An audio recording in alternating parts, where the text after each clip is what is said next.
Thanks, bro. So what's up? Sorry, I was only half listening because I was text messaging my sister. No, it's all good. My first two questions were answered.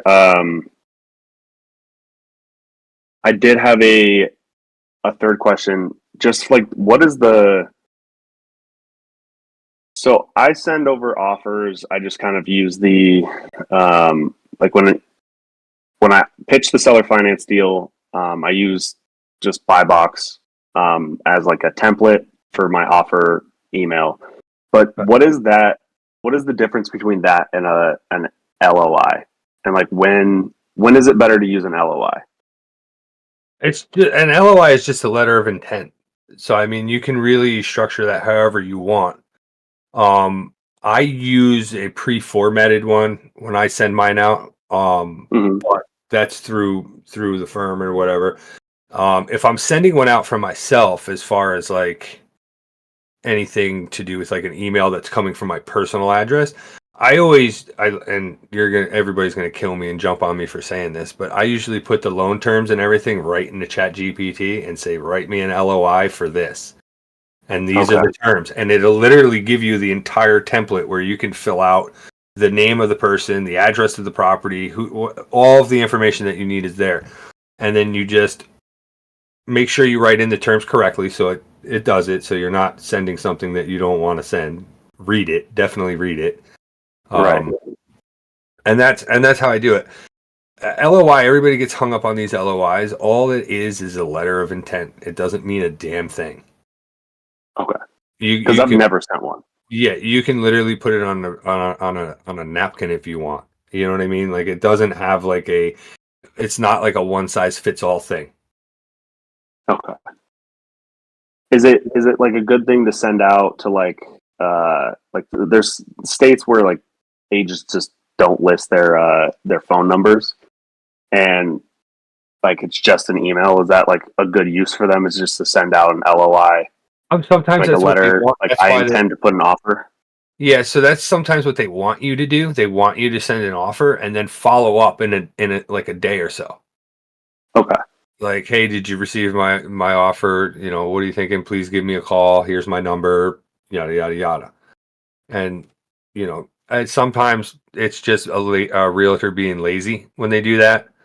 Other times you can also just keep in mind you can Google the firm and just call the office and say, hey, you guys have listed a property on such and such road. The listing agent's name is, Martha. Can you put me in contact with her? I've got a couple questions about our property. And 9 times out of 10, that'll work. Okay. Because the thing is with agents now, they're getting hip to wholesalers. Mm-hmm. So they don't want to deal with you. So if you don't put the footwork in to actually get a hold of them, they don't care. Because the guy who actually really wants to buy that house or really wants to go see that house, or the family that wants to go see that, they're going to do the footwork to get into that house, or they're going to have an agent that does it for them. Sounds good. And then is there...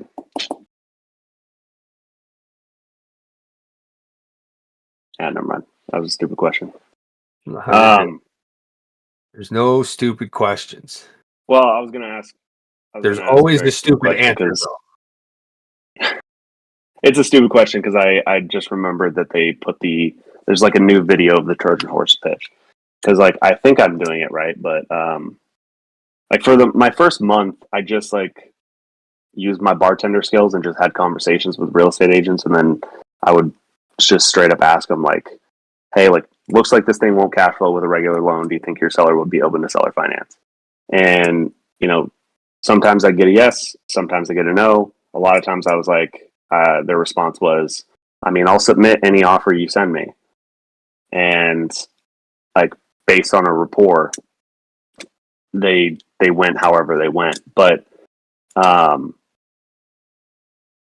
now I've pivoted to like doing the practice pitches because they like people who use them seem to be the ones getting deals. And I was just curious your thoughts on that.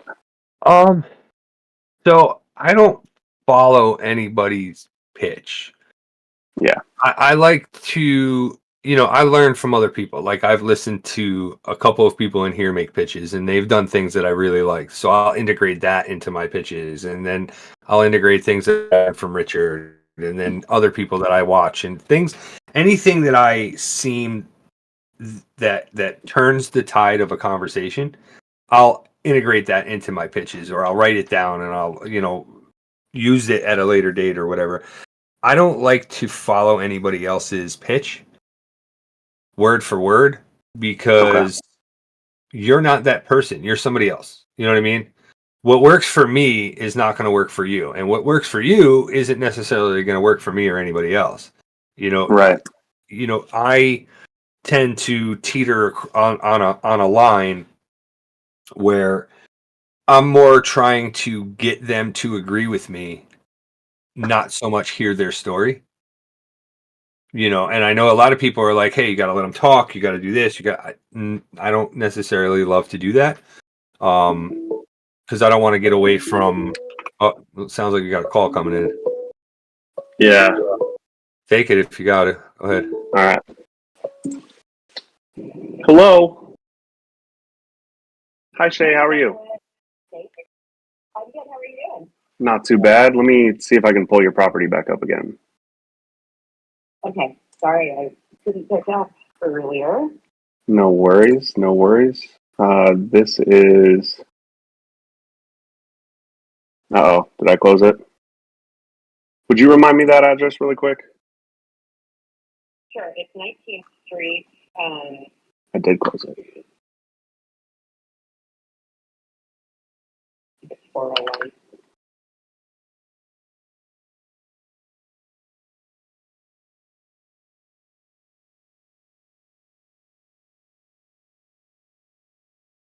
Yeah, 401 19th Street.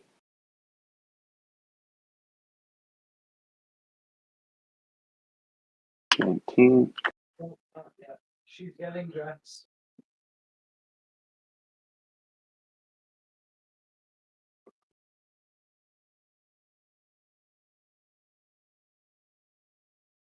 Okay. There it is. Got it. Okay. Is this? Let's see. It says apartments. This is 5 units, correct? Correct. Yes. And they're all 1-1s? Yes. Right on. Do you know what they currently bring in a month in rent? They're more like. I'm sorry. Do you know what they're currently rented for, or if they're vacant? No, they are being rented. Are you an agent? I am not. I'm a buyer. Oh, perfect. No, that's fine. I have the rent roll on the listing, but let me. Oh, I use Zillow, so I don't actually see it. Yeah, absolutely.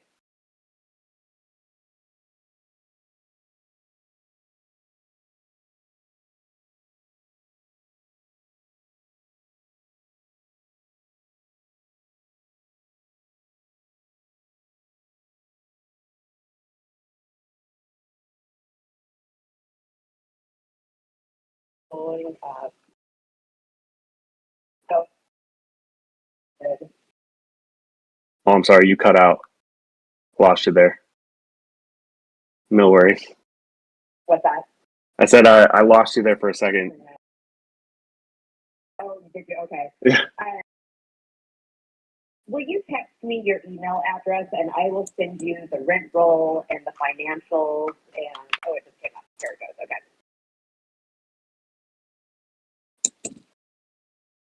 So altogether the rent is $5,055. Okay. Right on.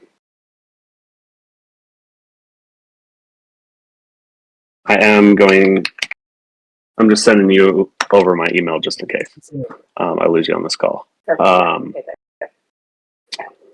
Perfect. And there's a couple pictures of the interiors here.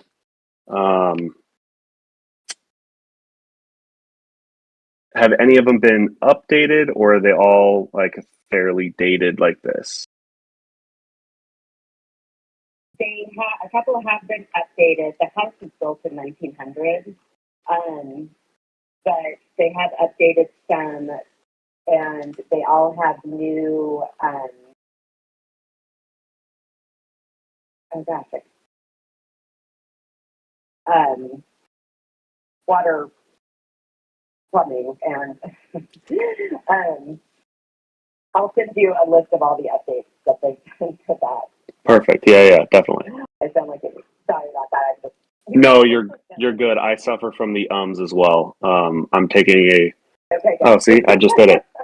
I'm taking a speech class, and now I pay attention to how much I say and it's driving me nuts. Oh, good. Just retrieving a word that I know. Yeah, exactly. Right on. Just did it. So I'll send that. I have a, not to scale, but like a floor plan so you can kind of see how they have it set up. That's perfect. Yeah. List of the updates that they've done and then all the financials. Perfect. That'll be great. That sounds like basically everything I need to put some numbers together and get an offer going for you. Perfect.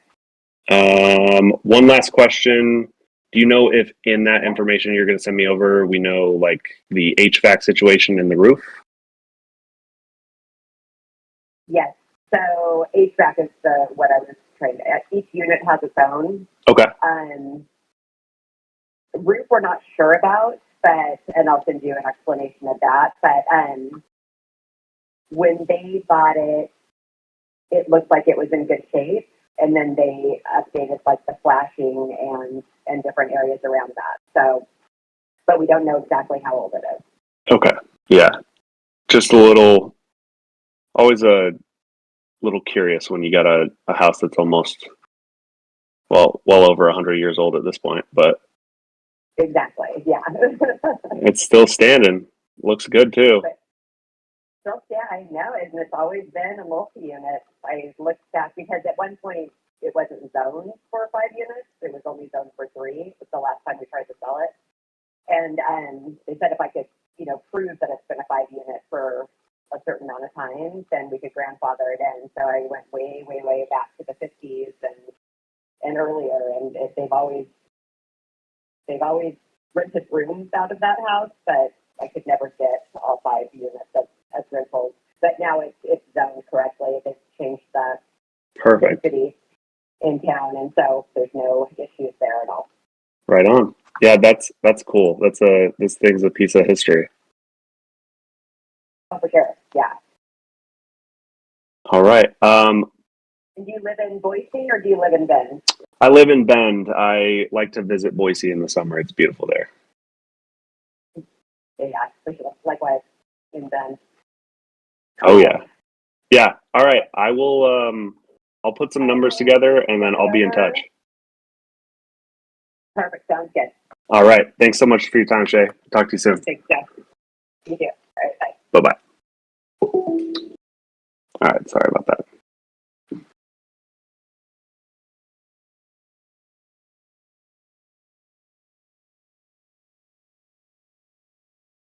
Definitely going to try the Trojan horse pitch on that. That is a crazy property, though. What were the numbers on it? It grosses about $5,000. They're asking $8,000, but they've been on market for 145 days, and they just cut the price by $75K.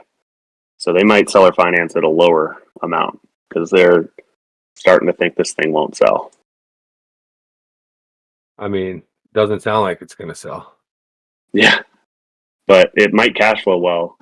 And I think I've looked this up already, but I'll double check really quick here. Yeah. Owned free and clear, no mortgage. Well, I mean, you can control you can control your cash on cash return on that point, that's the best part about seller finances is you can negotiate your cash on cash return, which is which is best situation in any what's kind important of to them, right? Right, exactly. So, I love the seller finance portion of this because you can always, take one lever and push it back and then pull another one and figure out what's going to work for both parties and make it happen. It's the best way to. The one thing that makes me nervous about this is their portfolio is 4.3 million. So there you go. They might say no to seller finance just based off that. But my last yes that ended up falling through because it was like a hybrid deal and their mortgage was crazy. They had like a $10 million portfolio. And I've been seeing deals that just make no sense whatsoever in the last couple days. I saw a commercial mortgage that was an interest only payment, but they were telling me it wasn't, but the mortgage statement was telling me different. And then they tried to tell me, after I proved them wrong by going into the tax records and showing that portion of it, that if I take this property, half of the mortgage is going to go on to another property. I mean, these guys they'll say whatever they want to say to make a deal. It's actually mind-boggling, some of the things that they'll tell you. Do you mean like the wholesaler or the realtors? The agents, they just have no idea. Yeah, what's going on. Well, it's crazy, which is like I've been in this group now. Like I've been active for like a month and a half. I joined like a month and then I just never came in because I was like I was a general manager of a restaurant. I didn't have that much time, and then I decided to make time. Oof, restaurant. And what's that? Oof, restaurant. Yeah. Well, maybe fortunately or unfortunately, depending on how you look at it, my restaurant closed. So I'm no longer a general manager, just bartending. So my time has become a lot more available. So now I've got a lot more time to spend doing this every day because I don't have to be on call. But what I was getting at is like I've been in this group and Zach's group for like a month and a half, like really paying attention and making phone calls and stuff like that. And in that time, I feel like there's a good 60% of agents that I know more about real estate than. And I have taken zero education outside of this. Yeah, I mean that's not uncommon. And unfortunately for most agents, they don't understand the sub 2 or the seller finance portion of being an agent. Like you actually learn this stuff in your real estate class. Like my wife is sitting right next to me right now. She's a licensed real estate agent here in New York. And it's part of the course. Like you take it. You have to understand that it's an option for your buyers. Yeah. And there's actually, like, if you look at a state certified course, or a state certified contract, there's a box that you can check on which type of financing, whether it's a cash deal, conventional financing, seller finance is on there, owner finance, whatever it is. And then subject to is actually a course. A course of action that you can take. So it's not taught like typically. Like you don't spend a lot of time on it. I remember when I took the course, I think we brushed over it in like 25 minutes, which is why when you call people and you start to do this pitch, they don't understand what the hell you're talking about because it was a 25-minute blurb in typically an online course that isn't even on the test. So it doesn't really phase them any. And there's no real education on it. You're leaving, babe? Oh, yeah. But it's tough because you have to be proficient. You have to be able to educate them as well. So like that's part of my pitch is I want to educate these people. I don't want them thinking I'm trying to shove something down their throat that they don't understand. My first question always is, hey, have you heard of subject to or trust acquisition or this or that? And they say no. Then that's when I start to get into what it is. And then they have questions. And then I can answer their questions. And then they can put me on the phone with their their higher up, their bosses or whoever, the owner. I'll offer to get on the phone with all three of them, and then I'll make my pitch there, and I'll write up a little blurb about what the difference is between the subject to and the trust acquisition, and I'll send it over to them. And you know, Mike's making fun of me because first time me and Mike met, I made a phone call and I was getting very uppity with an agent, and he was like, "How did that work?" But it's it's all in your presentation. That's why I say everybody's different. Yeah. Everybody's pitch is going to be different. Everybody's tonality is going to be different. It's all about like how you feel comfortable and where you feel comfortable, and which is why education is so important. Getting the right information is so important, because I'll be honest with you, you're sitting here talking about a trust acquisition on a commercial deal. Now, I've heard different stories about one person can do it, the other person can't. Now, everything that, and again, I'm not an expert on this. I haven't done a trust acquisition on a commercial real estate property. I'm working on something with Garrett right now to try to see if it can be done. But me personally, I don't have any information about it. Now, the law, the Garden St. Germain Act, I've read all pages of that act. And from what I understand, commercial deals are not covered under the Garden St. Germain Act because it's commercial. Meaning like the do one sale clause? Right. The Garden St. Germain Act protects a person, not a business. So I'm not 110. Again, I'm not a lawyer. I don't know 100%, and I have not fully executed one. So I'm not saying it's impossible. What I'm saying is I don't really know. But from what I've read and how I interpret the reading, it doesn't sound like it works. That's what I'm saying. Gotcha. But I think I discovered why this is not selling also.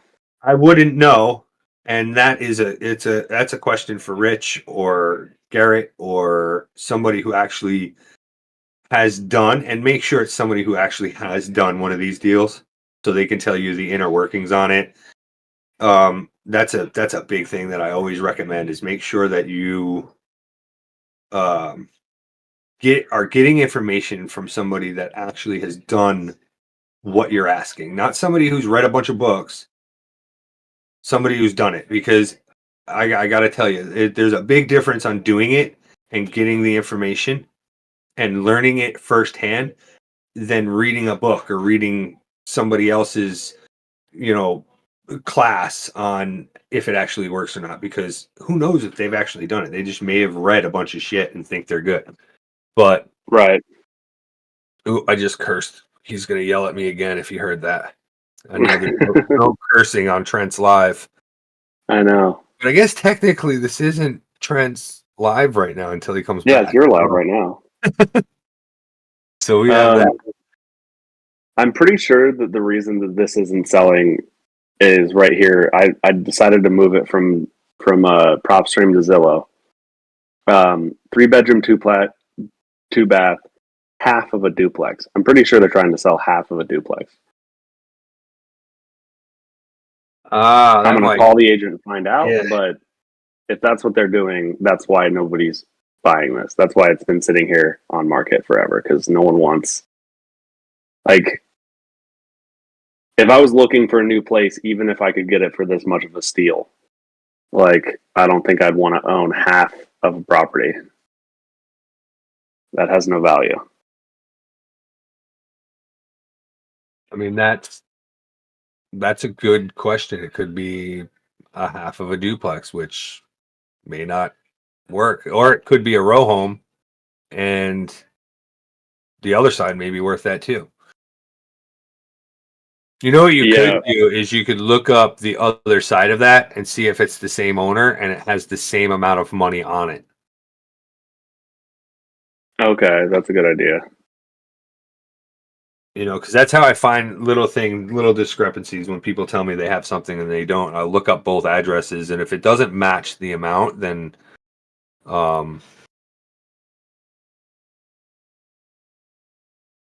it's usually not.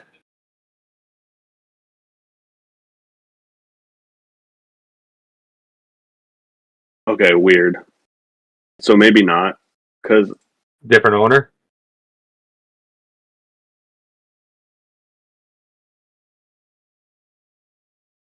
okay, that's definitely like the other half. Except this one has a VA loan on it, and a HELOC, which I know we don't screw with lines of credit, but it's the same owner, and the amounts are wildly different. Yeah, so that tells me that the loan on the one does not cover the other. Oh wait, this is never mind. This is not the same address. Sorry, I got that because that's their home address. That's their house. That's where they live. Okay, this looks like it might be the other unit or the other side. That's a fancy light you got there. Oh yeah. I used to do content creation, and then I realized that that's a rat race. Yeah, Mike made a good point. If they haven't exhausted the HELOC, they can pay it back and shut down the line of credit, and you can make that an action on closing. Okay. That's absolutely regurgitated. I said Mike had a good comment.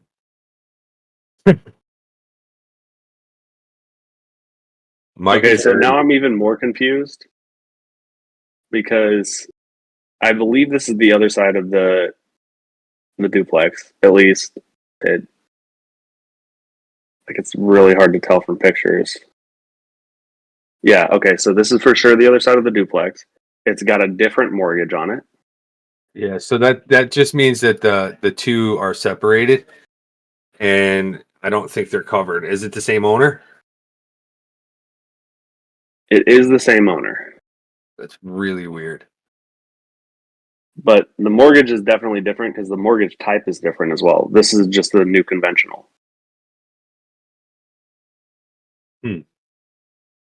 Well, And now you the have a rate's list of different. questions that you have to ask the realtor. You got to clear that Yeah. up, because it makes a big difference. Yeah. Also, like, why would you own two separate parts of a duplex?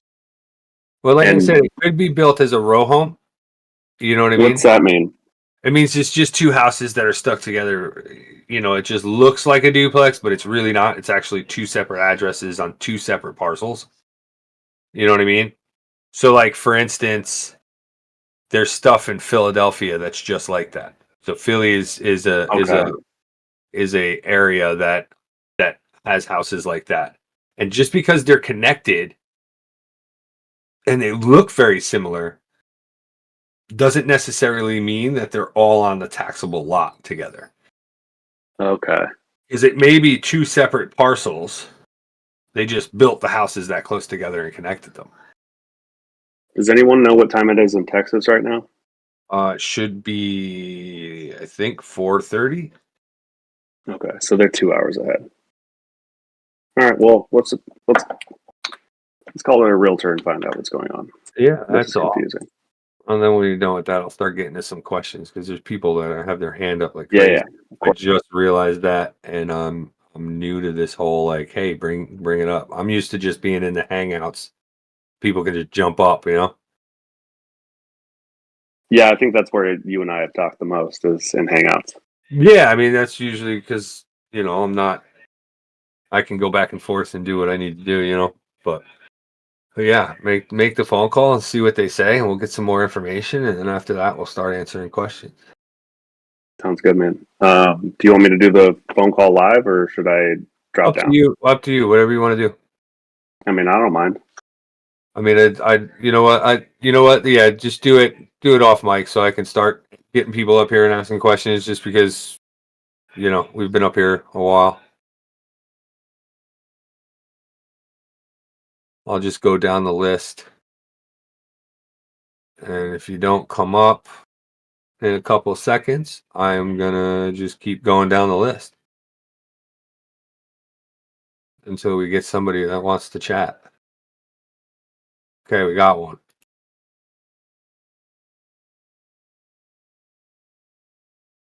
All right. Hello? Hello, we're here. Hi. I'm just there because I got an offer. Well, a buyer is willing to sell his property for a seller finance deal. But I'm trying to see if the numbers will do well with the property. So it's with zero interest rate. It's alright if I just send you the address now so we can look into it. Sure, I'll take a quick look at it. I think my kid's still up. Nope, there's the pen. All right. Sorry, I'm old, so I do not as old as Trent, but I'm old and I do everything on pad and paper. So Okay, perfect. I'll send it to your DMs now. all right, let me look. Let's look. There it is. Beautiful. Okay, Texas. Waco. I don't really want to say it out on the call because We won't. I won't. I'm not going to say the address. Don't worry about it. perfect, thank you. I'm going to talk to you about the property, but not the address. Okay, perfect. Okay, so 920. Well, Right? the seller is looking. Well, I was talking to the seller, and he's willing to do something like that starts with 8. So he's in the 800 mark. Okay. So he's gonna sell or finance in the 800 mark. Yeah. So it's a 3 unit. Well, how it's a 3 unit? Yeah, it's a 3 unit. Yeah.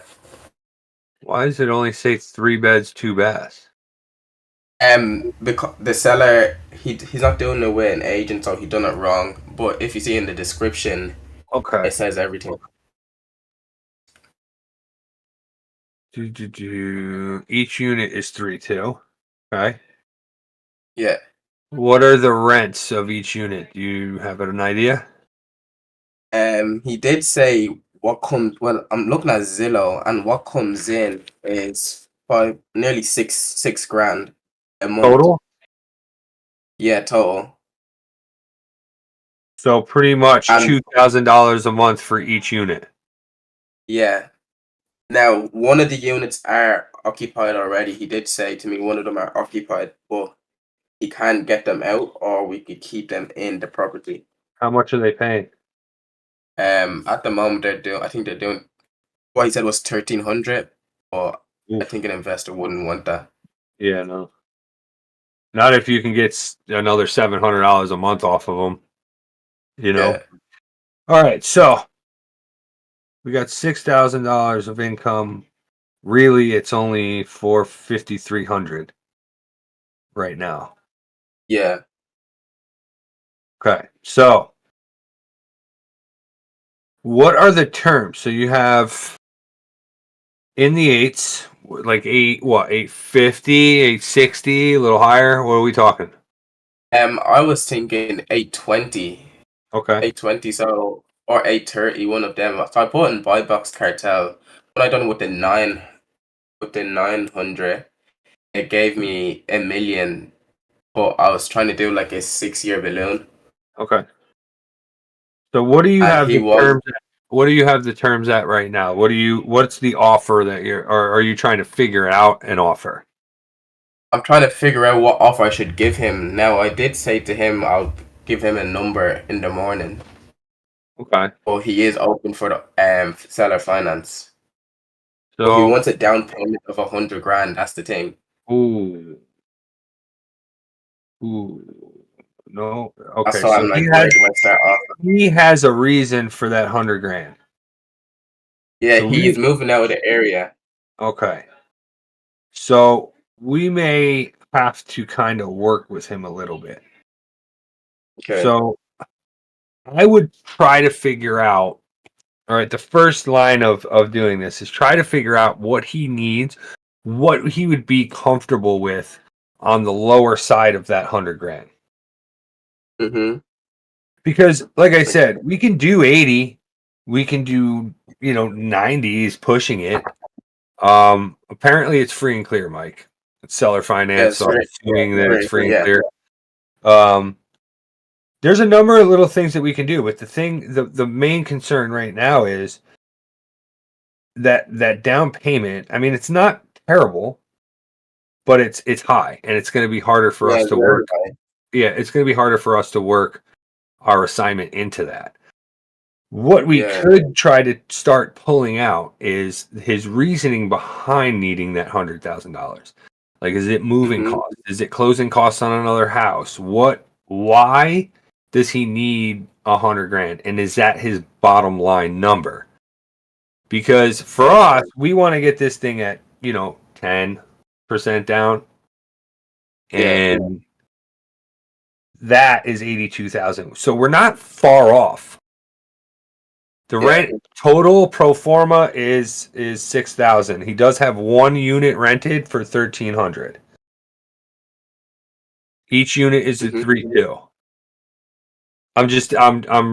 Mike was asking, and Mike's very smart with this stuff, so he's going to come up with something probably different than I am, but both could work. It's just what makes sense to him. So that's the first line is like, how can we get you to 80? Would you be okay with 80? I can't do 100 down. That's a little bit too high for what I'm looking at. Would you be okay with 80? And then, you can go up a little bit. You can go to like 82, 85 and be okay.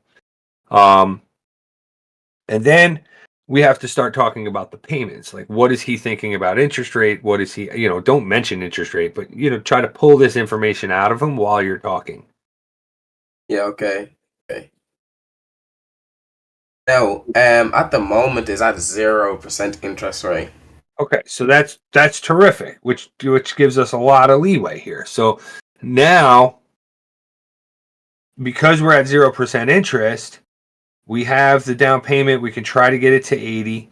If not, we can go up to probably 90, especially with a 0% interest. We're not going to make a ton on this deal, but we'll still be able to, make a decent amount of money. The pro forma on the rents is 6,000. He's got one unit rented out for 1,300, which puts our pro forma down to 5,300 up until we get that other tenant out or raise the rent. So we have to figure that out. So based on that 5,300, what are the taxes on this? The taxes, I'm looking at Zillow right now. Yeah, I don't think these on Zillow are right. Yeah, that's what I was saying. I don't think it's accurate, but No. on Zillow, it's saying the property taxes is This $1,066. is what I want you to do. I want you to go ask these questions. I want you to find out the actual taxes. Okay. Yeah. The actual insurance. 300 might be right, but I want you to find out the actual property taxes, the actual insurance. Then I want you to find out, go into a couple of things, see if any of these things need any kind of work whatsoever, because that could deter They've us. been refurbished. The first one, that's two of them that are vacant, been refurbished lately. Okay, awesome. We need to know how the shape is of the other one as well, the one that's occupied. However, Okay. anyway, that's nor here nor there right now. Right now, we want to find out the rent, which we have at $6,000 or 5,300. We want to find out the taxes. We want to find out the insurance. Then we'll figure in our capex, all of that good stuff, your maintenance, vacancies, repairs, all of that. We'll figure that in, and then that'll give us a number based on the rents that it could get on what we could potentially pay him. Okay. Based on that number, we'll figure out where the balloon needs to be. Okay. All right. Once we have Yeah. that information, we'll be able to give him an actual. Because if I give you an offer right now, it's gonna be a shot in the wind. 90% of the time, I'm gonna shoot so low that he probably will laugh you off the block because I don't actually have the numbers there. So I need to make sure that I'm able to have the correct numbers to be able to tell you exactly what's going on. Okay. Okay, perfect. I'm gonna call him now to figure out the taxes and insurance. Awesome. Yeah. If he answers and you get all the answers that you need, feel free to raise your hand back up, come back up here, and we'll talk it over. Perfect. Thank you. No problem. Mike's down here doing, what is he doing over there? Bank statement. Yes. Everybody in here's already got your proof of funds, Mike. It's a lost cause. Hello. Spider Boy. Hi, how you doing? Pretty good. How are you? I'm all right. So I have some deals that I can't call. Could you maybe call the agents for me and we could maybe do a JV on it? I've got to be completely honest with you. Yeah. I am so swamped with other things right now. Mhm. But if I'm probably going to end up doing a live tomorrow afternoon and telling people to come in and like bring their deals and I'll call for them and do all that kind of stuff. And help people get their first deals and stuff. But for me, so like, why can't you call them? That's the thing I'm trying to figure out. Okay, so with me, I am not in America, so I don't have a number. And I tried multiple other platforms that I could call through, but none of them work in my country. So I'm just trying to find someone who can call for me. I had one person, his name was Emmanuel. He's helping me out, but he's a bit busy these days. So he hasn't been able to send out a lot of calls or any calls for a bit. So I tried getting a VPN. I've done mostly everything that I could, but at this point I've put in a little bit more money than I've So gotten out. Yeah. where are you trying to call from? I'm in Pakistan. Okay. Yeah. I could swear there's somebody here from that area as well that's making calls. Here's the thing. So for us and for me and the other community helpers and the leaders and stuff like that, it's very hard for us to make calls for you. And here's why. Yeah. We're out helping people, we're underwriting deals, we're JVing with people, we're doing all that stuff. Now, here's my thing, and I'm going to reiterate something that Mike did. If somebody else that's new in the group wants to partner up with you and make the calls for you, you find the leads, you do all the underwriting, you do all that stuff, that's awesome. But for us, because we can do all that ourselves, we're not gonna rely on somebody else to do that. And then we make the call, and then we close it, and then we dispo it. Like, what is really the point of JVing at this point? Because I'm doing that for myself anyway. You get what I'm saying? Yeah. But what I am doing though is tomorrow I am getting on probably around 8:30, 9 o'clock my time, and I'm going to be making calls for people and helping them close deals and not asking anything from it. I'm just going to hand it off. You guys do it with it as you will. And that's it. I'm not going to make a habit of that. I'm just doing it so that way you guys can see how easy the calls go and how everything falls into place and the pitches that I use as opposed to some other people or whatever. But I don't make a habit of that. I don't have the time nor the energy to make calls for somebody else. I have to do it myself. So when I'm on live, I'm not making calls. So when I get off live, I have to make my own calls to make my own money in my own business. So it's hard for us to do that. But I know there's somebody in here, and I remember talking to them a while ago that they use like an app, and it's like $5, and it goes onto your phone, and you get a U.S. number, and you can call. Yeah, that's called. It was hushed. I tried that. I even got a subscription, but then realized I couldn't use it in my region, and yeah, then I wasted $5 as well. So, so that's what man. happened. So somebody else said get a VPN um and then download a dialer. Yeah, I think that's. I've tried that before. I think I'll try it again, and then let's see if it works out. Yeah, I mean, I'm not a tech guy at all, so I wouldn't be able to figure out whether that would actually work or not. So, All right. Okay, I'll try that. Thank you so much. no problem. All right. Bye bye.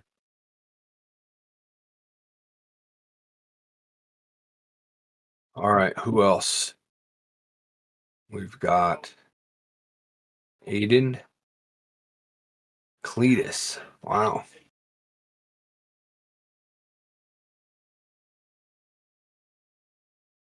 Aiden has popped up.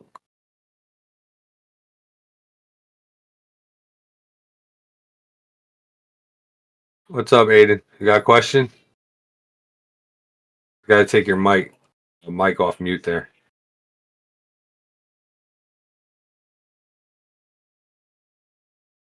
So currently, I have a deal going on here, but it's a VA loan. They understand the whole entitlement issue when we're gonna do the trust acquisition on the property. But I'm not super familiar with doing it through a VA loan. I know Richard doesn't want to sign those contracts.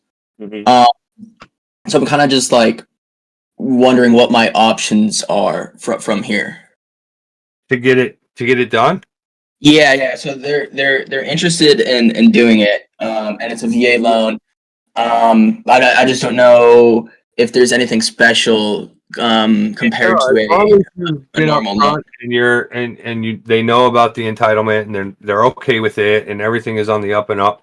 You can you can message it to me, and I can help you out. If he doesn't want to sign it, I can pass you to Garrett, or one of these guys in the chat said, you'll sign it.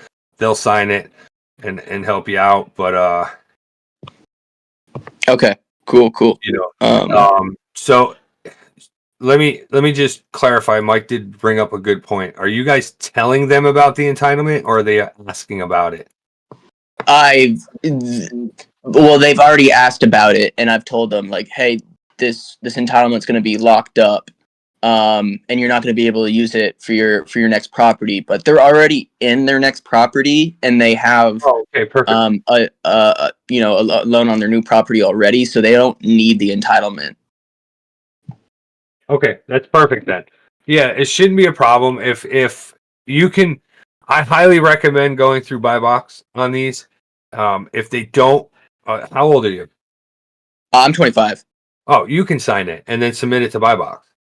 Richard just doesn't want to sign it himself. Okay, I wasn't sure if there was like liability there because it's a VA loan, because that's why he doesn't want to sign it, or I'm not really 100% sure why he doesn't want to sign it. I mean, I do. I'll sign it. You know what I mean? It's not a problem.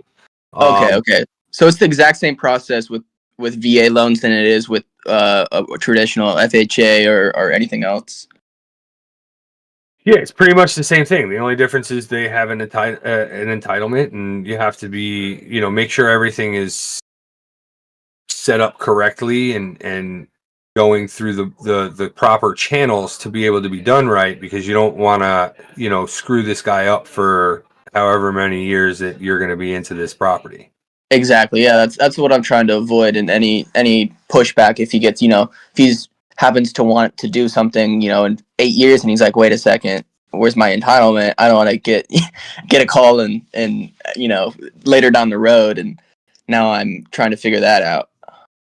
Right. Yeah. So I would definitely recommend having the Buy Box team go through it and do all that stuff and do what they do, because that's what they're here for. And I would recommend you can sign it and then submit it to them. Okay, cool. And then I know Richard also mentioned like maybe have them sign something that says they know that their entitlement's going to be still locked up into this property, or I would let the PCs worry about that stuff. cool. Um, Cool. All right. Awesome. Well, thank you. That was my only question. Yep.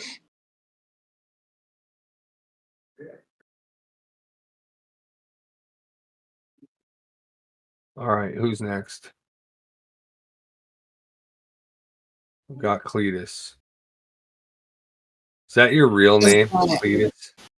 I'm next. You're next. Yeah. You've been up here quiet. What's going on? Yeah, I've been quiet for so long. I've been making calls, man. So, first, how are you doing? I'm doing all right. You know, a little busy today, but all right.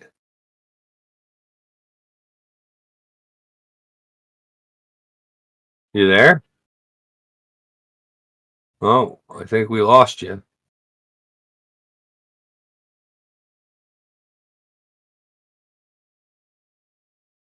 Hello? Okay, we lost them. So, Cletus, I guess you're up.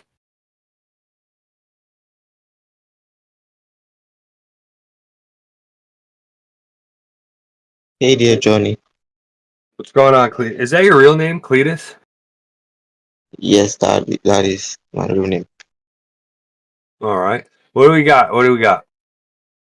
Yeah, so I'm working on a deal with some partners in Woodman Sale. I just wanted to run the numbers with you to see if it's a deal. I'm so sorry. I didn't understand a word of that. Yeah, what I said is I'm doing a deal with some people in Woodman Sale in the Discord here, Okay. and I just wanted to run the numbers with you to see if it's a deal. All right. Well, who are you running a deal with? His name is Tink. Tink? Tink. Okay. Like the community Yeah. helper Tink? Not sure, but he has been on live with Richard. Richard Okay. brought him up, and Okay. yeah. Can I drop the address in your inbox? All right. Let me take a look.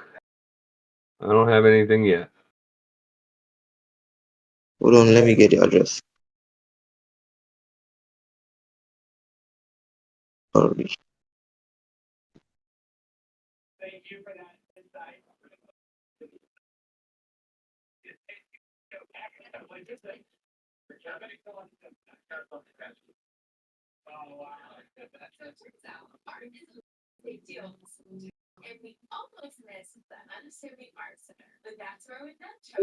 Yeah, it's in your inbox right now.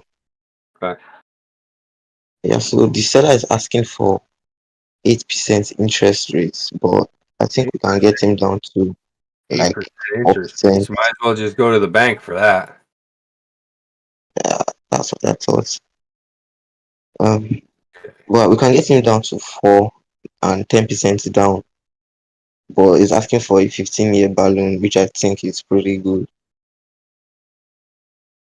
Say that one more time. He's asking for 8% interest rate. I can get him down to 4% and 10% down with 15-year balloon, Okay. and it has a mortgage of 5.32, and the monthly payment is around 950. $950 monthly payment. Yes. Okay, $950 monthly payment.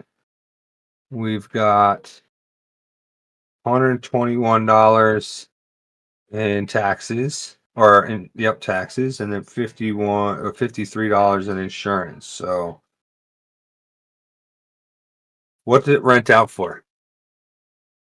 Currently 1,300, but the seller said 1,300? yeah, 1,300. Section 8 is 1,800. No. What you said currently it rents out for 1,300, correct? Yes, And you said Section 8 rents out for 18? 1,800. Yeah, from the seller. I've not checked the Section 8 website. So, and now again, this is going to be this is an opinion based option. Right now, as it stands, you're only really cash flowing $225, and that's without figuring in maintenance, vacancy, repairs, property management, any of that stuff. So, Okay. if you take, let's just do this. If you take this, and then I'm just gonna multiply this. Okay, so that's 3. Yeah, I don't. You're gonna have to get these payments down a little bit. Because if I factor in vacancy, maintenance, repairs, and all that stuff, that's about, give or take, 20 to 25% of everything else, of the rent, with 10% going to property management, and then 5 and 5 for vacancy and repairs. You're looking at another $300, which actually gives you a negative cash flow. Now, if you can get Section 8 in there, you'll cash flow, because if it's $1,800, if you get a lesser amount from Section 8, you're still looking at $1,500, and you'll cash flow about $225. It's not a terrific cash flowing deal, but it could work for somebody. I don't want to crush it.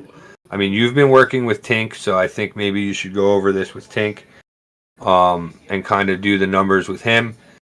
He is a community helper. I don't want to really get too involved in this, but for me, at the 950 payments, you're not leaving yourself enough room, because just with taxes and insurance, your payment is $1,074. That's if those numbers are right. So we have to actually get the real insurance and the real taxes from, the owner or whoever, to make sure that those are accurate, not just getting them off of Zillow. And if they are accurate at the 1,300 that it's currently now, is that current tenant, are they on a lease? No, it's actually not occupied, but I checked the Zillow rent comps and I asked the seller personally and said 1,300. Okay, well, just because the seller tells you that doesn't mean it's gonna go for that. Let me see. It's a 3 bed, right? Yes. 3 bed, 1 bath. Sorry, the monthly payments is not 950. The monthly payment I was talking about was his loan on the property, his current loan, not the deal. Wait, he has a loan on the property? Yes, a mortgage of 5.3 interest rates. Okay, but how are you going to get that down then?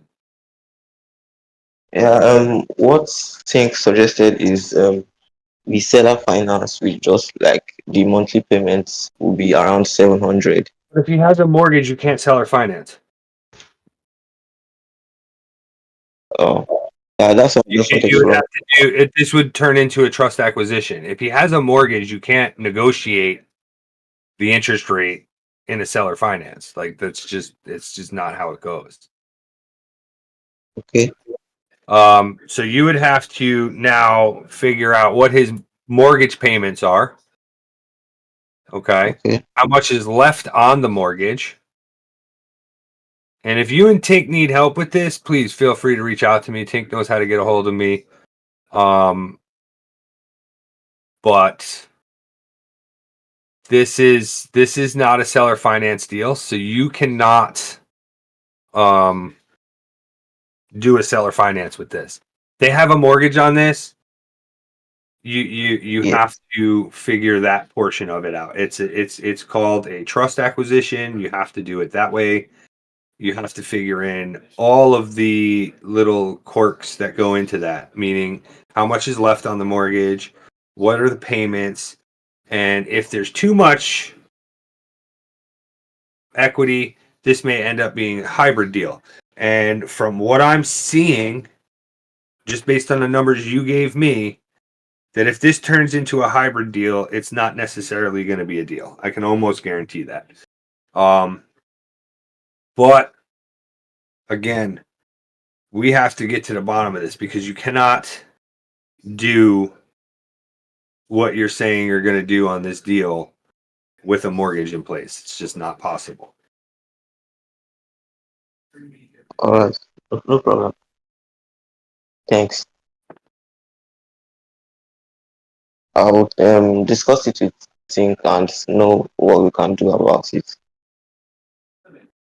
Yeah, I'd like to hear it from Tink too because I'm very confused on how they thought you were gonna negotiate an interest payment on an already in place mortgage. I was gonna say, like, it might work if you set it up in a way where there's no payments on the seller finance note until time of Right, balloon. I don't even know. See, I don't even know if there is going to be a seller finance note because we don't know how much is even on the mortgage. I thought this was just a seller finance period. The end. Cletus, did you look it up? Did you look up what the remaining loan balance is and what it's currently selling for? Yes, the loan balance is 104,000. Okay, and what are they trying to sell it for? They're trying to sell it for 160. 116? What are they talking about? Hold on, let me confirm the number again. Sorry. I'm so confused. Oh, he was just saying that he was working with it on a deal with you. Yes, he's saying he's Only working one I'm on- working so far is a portfolio. So you're not working with him on a property in Oklahoma? Does not ring a bell. Necessarily a really.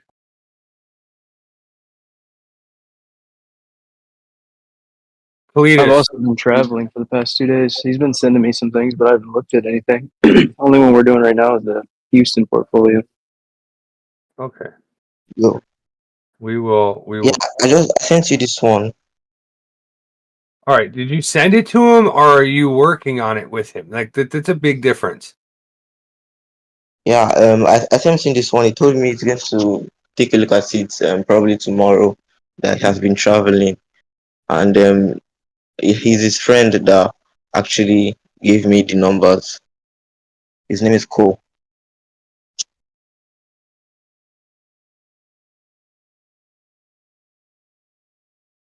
Yeah. I'm about to board a flight. Cletus, I'll get a hold of you later.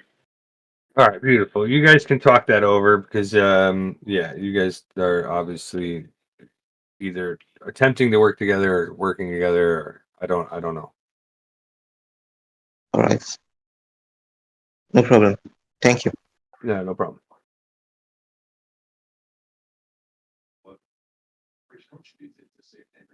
Hey, am I next on the line or not? Hey, Steven, how are you doing, man? What's going on, ladies and gentlemen? What's crack-a-lacking? Not much. No, I think someone tagged you earlier because we were discussing taking over a commercial loan via trust. Yes, sir. I do it all the time. You do? Oh. I sure do. I'm the commercial guy, and I'm actually buying multifamily apartment buildings across the country, sub to their existing assumable Fannie and Freddie loans. Cool. And then wrapping in some seller financing on the seller's remaining equity and buying these apartment buildings sub to via a trust acquisition and a seller financing wrap. So Interesting. Can we hear how that actually looks? Like, what are the logistics on that? Like, how does that protect you from due on sale? It does not. Okay. So the Garn Saint Germain Act only protects 1 to 4 doors. It only That's is what I only was under the inclusive. impression of. Okay. Yep. But you can still do an entity sale.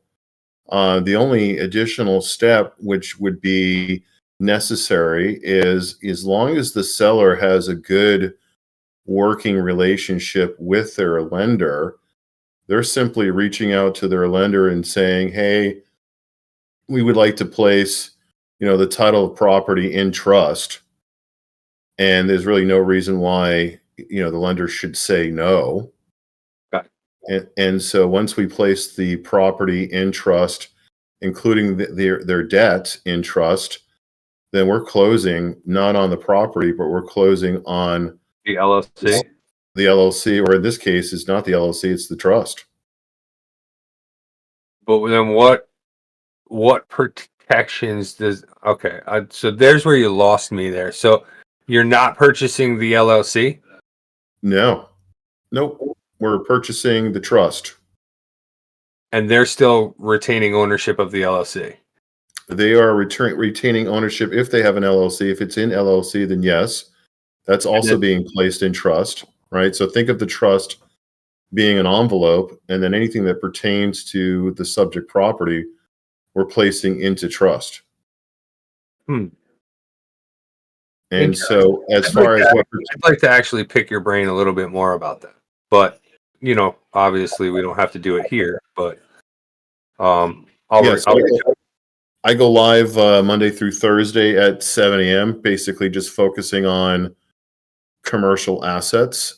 So whether it's multifamily, self-storage, mobile home parks, what have you. I'm more asking because I'm actually looking to purchase one myself, and Okay. I don't want to get into I don't want to interrupt lives or whatever. I can talk to you on the side, and when you have time, you can answer. It's not anything to any kind of crazy precedence where I need. No worries. I just thought I would just step in. Someone tagged me to come in here and to see if we Yeah, could, because we wanted to know the inner workings of it, because there's a lot of misconceptions of whether or not we can do a trust. We can't one day we can't, and then the next day we can, and then it's back and forth so much. So we just we were in here filling in, waiting for Richard or whatever he's got to do. Yep. And we had some questions about a commercial trust agreement. So obviously that's why you got tagged. Yep. Because you are the commercial guy. Yes. Yeah. So the trustee that I work with, he and I did a 100 door, commercial property. We're looking at 8 mobile home parks in South Carolina. The thing that you don't have is that the Garn St. Germain Act is really specifically for 1 to 4 doors. Yeah, right? it's person-to-person transfers. Exactly. I've read all pages of that act, which is why I'm asking the questions I am. Yep. Yeah. So you can do it. It doesn't eliminate the concerns with the due on sale clause. I mean, I would still give 10% beneficial interest to the seller, so it shows that they're technically still tied to their trust. But in the trust documents, you're basically retaining or obtaining all ownership rights and control of the property, which is in essence what we want, right? We want to own nothing and control everything. Okay. Do you have do you have a property using this method? I'm working on a 45 door opportunity in Chicago as we speak. Doing one in Boston. I'm doing another one. Where's that other one at? I'm drawing a blank. I'm working on, actually, ironically, 3 or 4 as we speak, because I've been doing it on single family, small multifamily, and I'm like, well, screw it. I'm going to do this on larger commercial deals. I'd love to know when those close so I can pick your brain about them. So please. Yeah. In fact, yeah, I mean, I'm basically on my lives in the mornings. I'm having my students go out with my LOI template, and then they're submitting offers at 70 cents on the dollar on commercial assets across the country.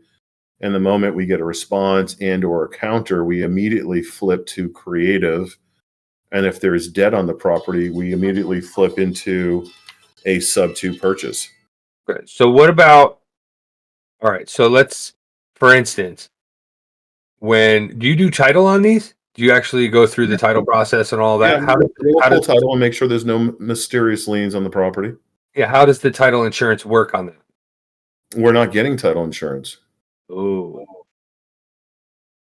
Yeah, I don't know if I'm comfortable with that. I mean, you can pay for title insurance if you want to. I would absolutely pay for title insurance, but you can pay for title insurance if you want to. they would yeah, that would be, I feel like that is a risky move in commercial to go without title insurance. No, you can certainly pay for that if you want to. Yeah, I would have to. Yeah, I would have to. It was just, it would be too risky. I feel like it would be way risky. So that's actually possible though, right? So like you get the title company, they do their search and everything, and they'll allow you to get title insurance. Yep. How does that work? You're just paying for a title insurance policy through. So I who's typically use insured? Overfund Title. Is the trust insured? Are you insured, or is the seller insured? Like how? What would happen? You keep the insurance in play. Okay. And you're naming the trust and basically having the insurance cover the trust as the additional insured.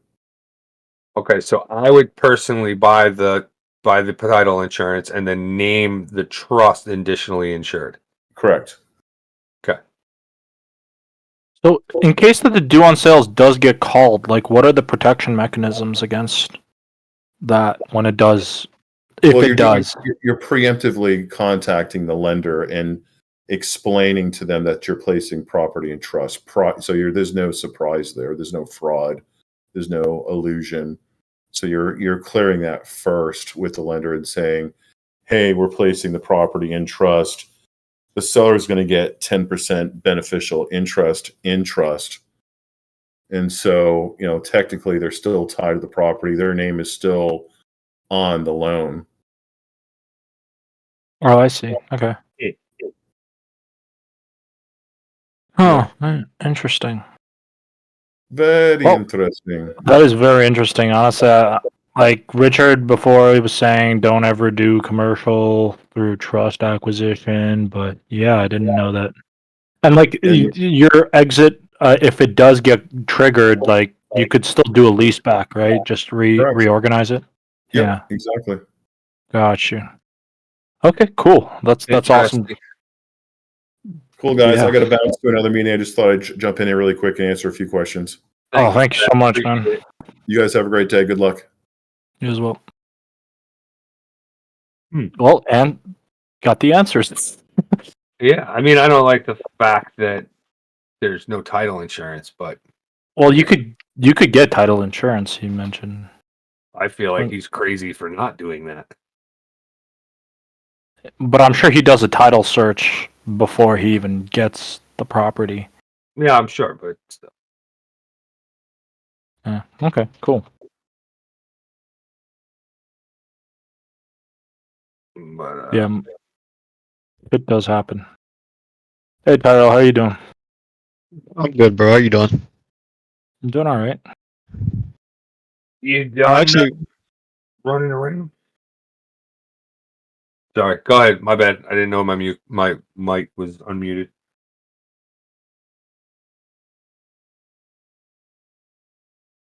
Hey, Tyrell, do you have a question? yeah. No, I was just gonna say, this deal, I'm gonna send it to your inbox. Sure.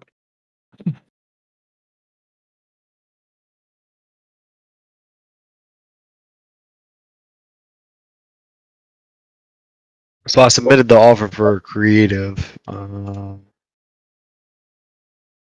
a lowball cash offer. They didn't take the lowball cash offer. But they awesome. they countered with 250. Yeah, they countered with 250. And then I don't know. I didn't know if I should counter. They countered with 250 on the original. Yeah. So what was it originally at? 280. So they just went 30K under. Like, what was your original Yeah. offer to them? Like 100 and something? No. Hold on.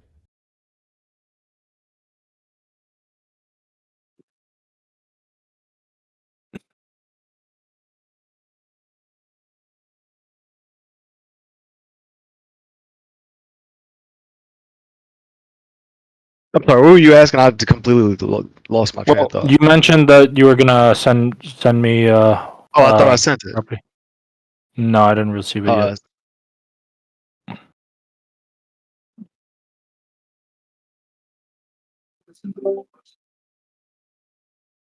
So explain the situation.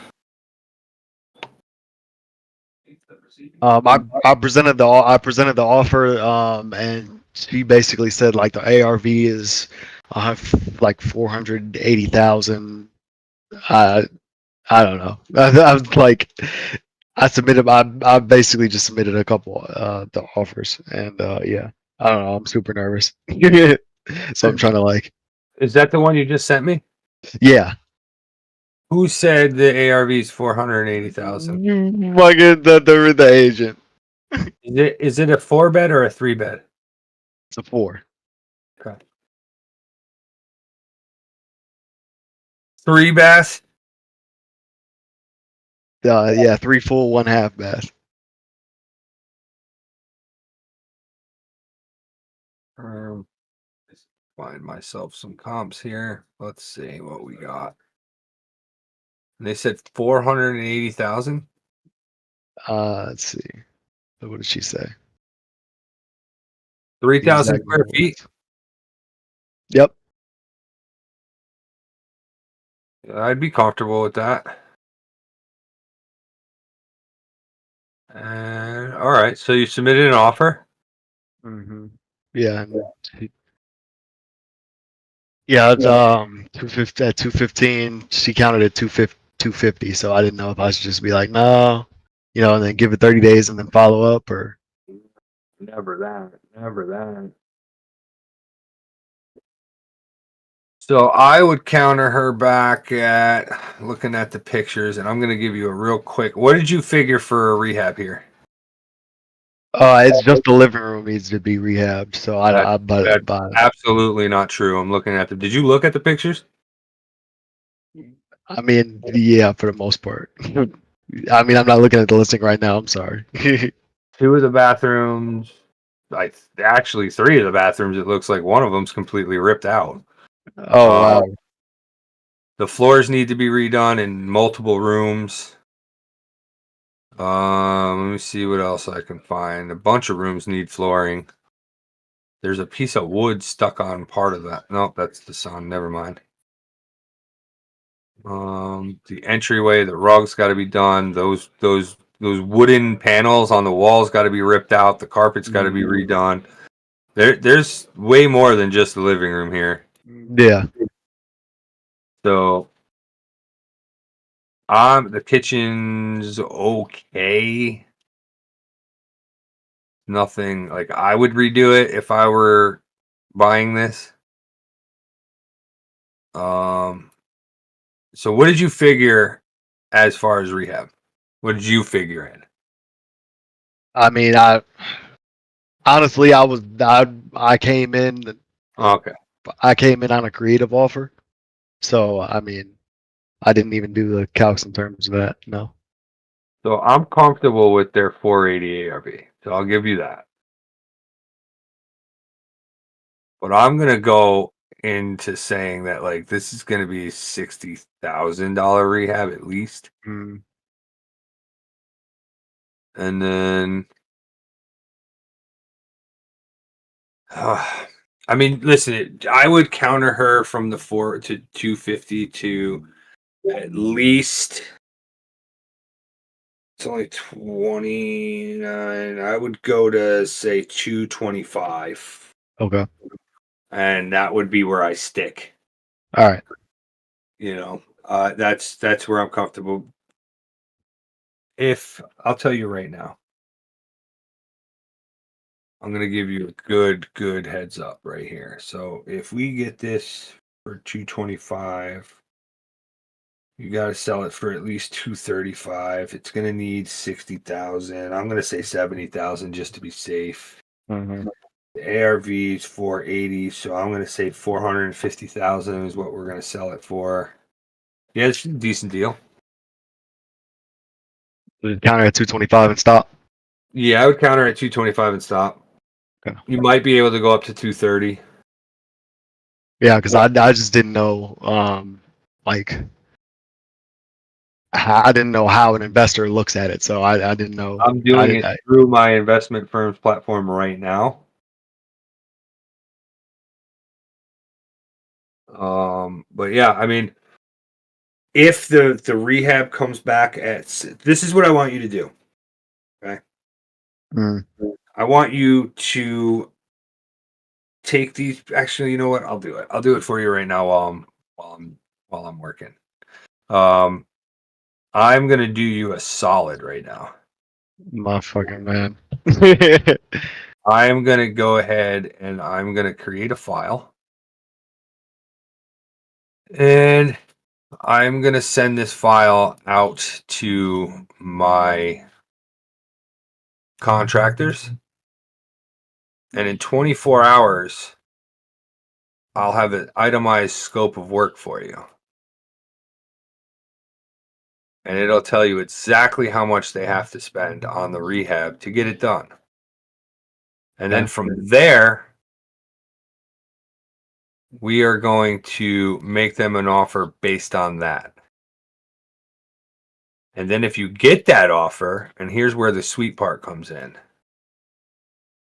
If they take that offer based on the scope of work and based on what the comps are in the area that I'm seeing myself, I will be your buyer. Okay. And I will buy this property from you. So I'm saving all the pictures right now. And then I will take these to my people. And I will let you know what they say. They should get back to me in like 24 or 48 hours. And we'll go from there. We'll renegotiate what we have to renegotiate. We might have to send somebody out there who's in the area if we can find somebody just to go walk it to make it look, good. Which is fine. But if the numbers come back in the right sense, so like right now I have $70,000 in renovations. I have the selling point at 450 and your purchase price, which has got to be less because you got to make a little money on this. It looks like I can go up to 240, 245 on this. Okay. So I am almost done downloading all the pictures now. But again, they are going to run their own ARV. So we have to make sure. Are you talking to an agent on this? I am. Yeah. Her name's Jennifer. Real nice lady. Ask her if she can send you a CRM. Or I'm sorry, CRM, Jesus Christ, CMA.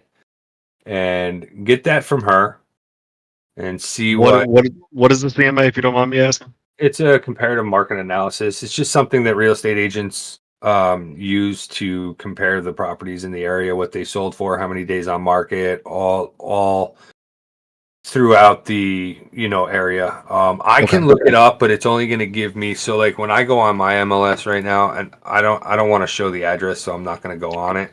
Of course. It only gives me one comp for your property because I'm out of state. I don't. Yeah, that was the only thing with the comps where I was like, I didn't know what the fuck. Which is why you want to give them a CMA, because the one comp that I do see is pretty promising. The problem behind it is the year built. So you have a 1964 year built. The one comp that I do see is a 1992 year built. Not the same. But the one comp that I do see is at 530. That's the 1992 build. So I would assume that you're going to be close to 480, but he's going to have more access to her MLS than I am. And you just have to ask her to run a CMA for you, send it over to you. And if she tries to tell you that it's going to take her a long time, call her on her bullshit, because it doesn't. It takes me 5 minutes to run a CMA.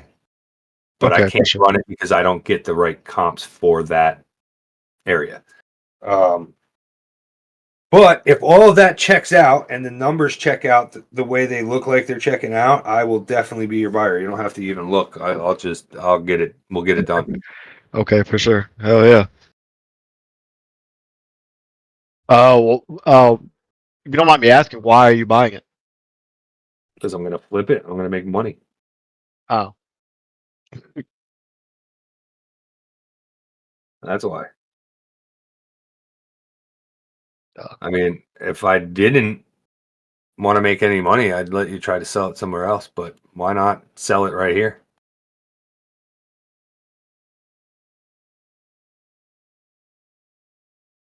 I will definitely be the buyer. Yeah. For sure. So, okay, just for future reference, when I'm having conversations with realtors, right? Because I didn't expect the conversation to go as well as it did. Because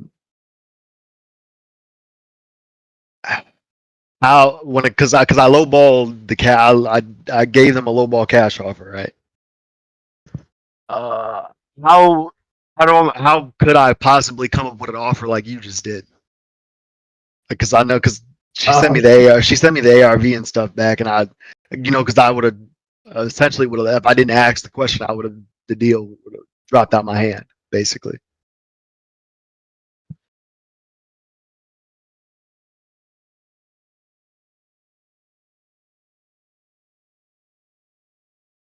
I'm sorry. I'm just answering my wife.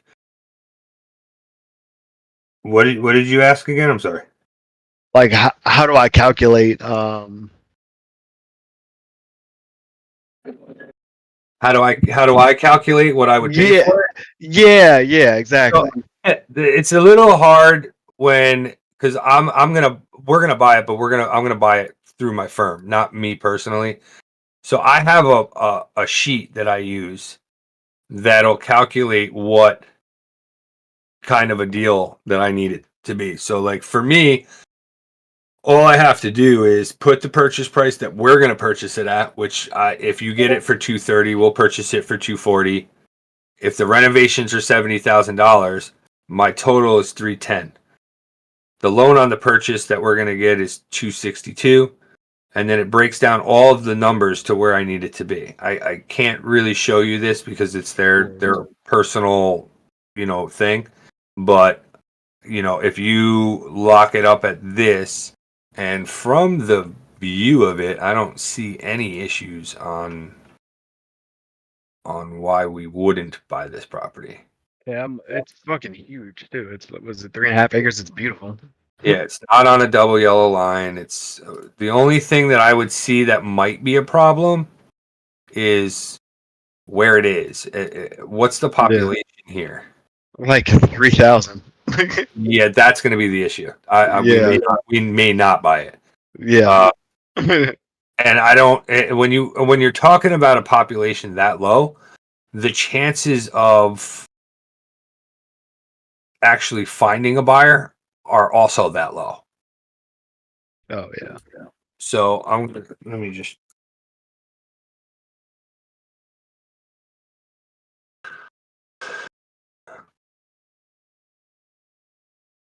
It's 5,396.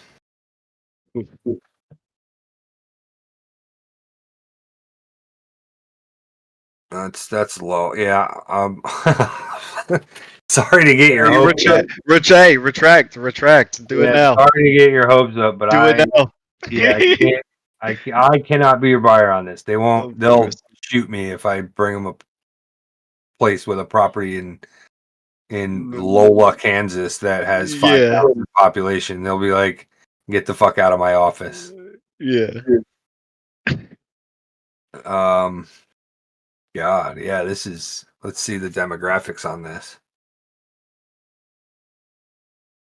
Yeah, first of all, okay, so your medium household income is $56,000. So if anybody is going to be coming in here and buying this, they're not going to qualify for that size of a house. Exactly. This thing says the 2025 population is 7,512. It's only a 50% employment rate, which doesn't do great. And there's tons of housing already. They've got Yeah, more exactly. housing than they do people.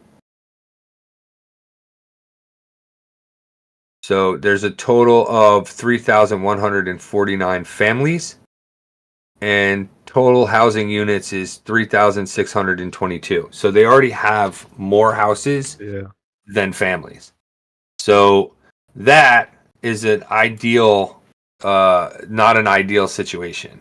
To find this information, guys, you guys can go on what's called zip-codes.com, and then you can search your areas and then find out all kinds of cool demographic situations. I mean, you can literally figure out how many males, how many females, the median age, employment rate, all of that. Like and it'll give you a really good outlook on what you're actually getting into and the chances of it to go. So just like I said, the actual housing and the actual families are off. There's a couple hundred more housing units than what families are in there. So the chances of you buying it, flipping it, and reselling it are slim because it's 500 or it's 480,000. Even at 450, a median household income of 56,000 isn't going to be able to buy a house at $450,000. You're just not going to qualify. Exactly. Yeah. So that thing is going to sit, and it's going to sit for a long time. Oh yeah, I was sitting on market for 74 days. Right.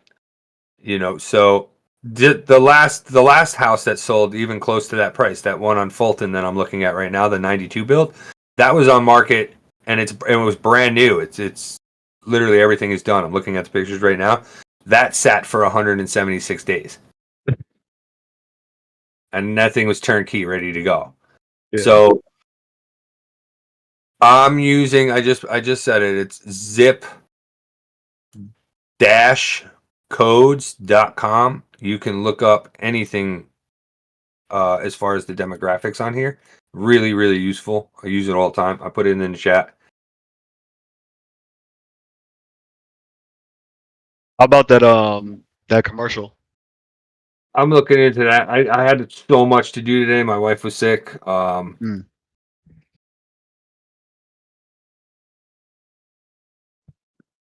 So I had to do all the running around with the crumb snatchers all day today.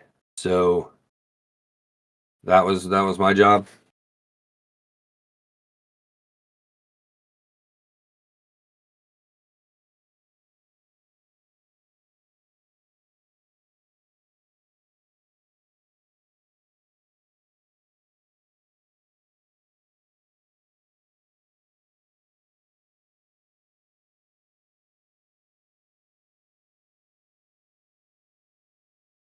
Hey Johnny, what's up, man? I'm sorry to interrupt, guys. Terrell, did you got your questions answered? Oh yeah, I'm good, bro. Go ahead. Yeah, I just wanted to follow up with Johnny because we got something to do from yesterday. What's up, buddy? Yeah, what's up, man? You remember that bad split from yesterday?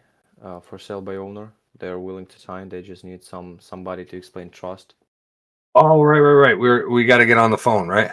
Yeah. Let me introduce you to the what's happening. Okay. So Yeah. this is the property in Iowa. The property is like, I don't know, like one-fourth of a mile near the biggest university in a city called Des Moines. I don't know how to fucking pronounce that. Des Moines. Des Moines. Yeah, I don't know. Yeah, Des Moines, and it's a 4-2 owner. There is no realtor, first of all. Second of all, owner is willing to do hybrid with us. It's gonna be take over the mortgage payment. You remember yesterday that my GV partner Stefan was telling about the balloon with the bank. There's a balloon with the bank? Yeah, I want to find out what the fuck he was talking Okay. about and if So it's let's adjustable rate mortgage. give me 1 second. I'm just messaging somebody to see when our meeting is, but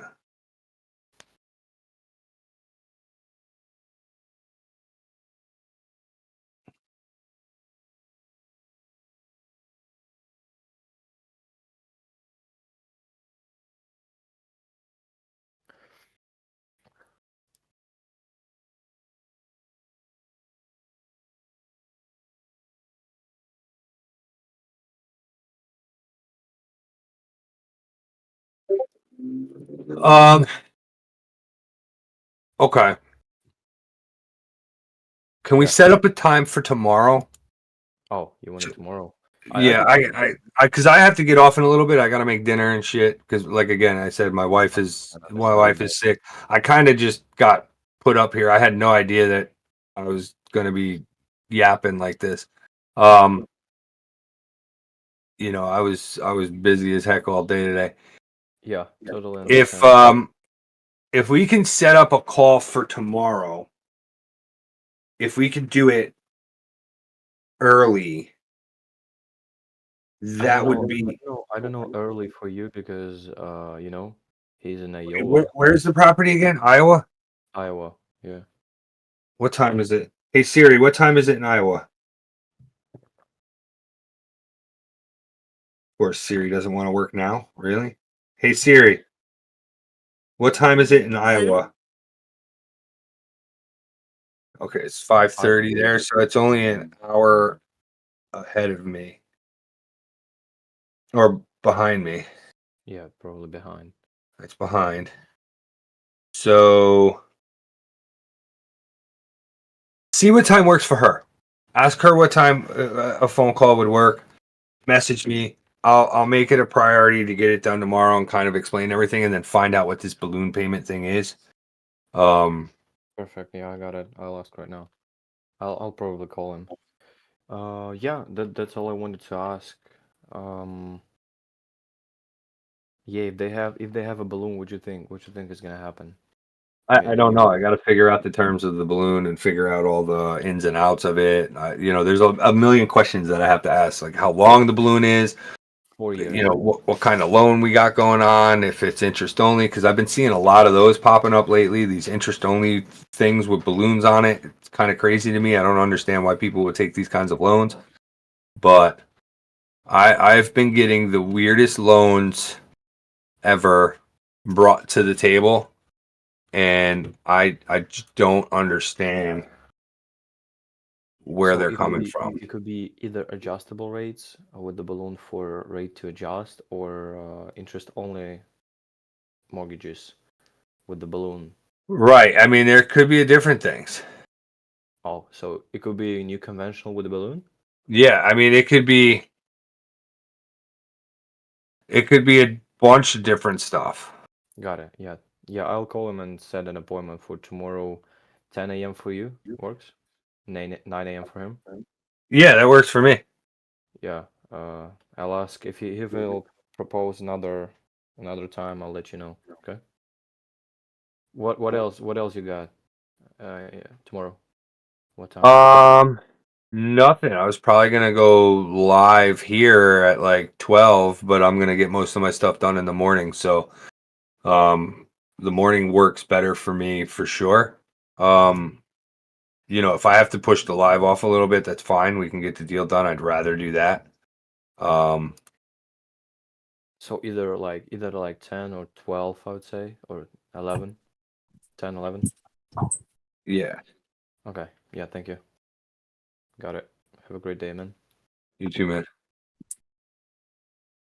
Does anybody know how to zoom on a picture? Like, Control plus. I don't understand why I can't see this thing.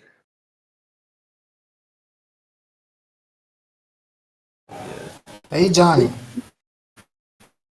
What's up, buddy? Okay, can you give me a proper down payment for a property listing for 650? Proper down payment? Yeah, like a fair down payment. I try to get him 10% or below. So it'd be 650,000. Hold on one second. I'm sorry. Eddie, can you take over real quick? Ed? Yeah. Thank you, buddy. I got to answer this. Okay, no problem. Yeah, so what was the question? Yeah, a proper down payment for a property listing 650. Less than 650? What? Listing for 650K. Well, it depends on like what the like are you talking about like for seller finance?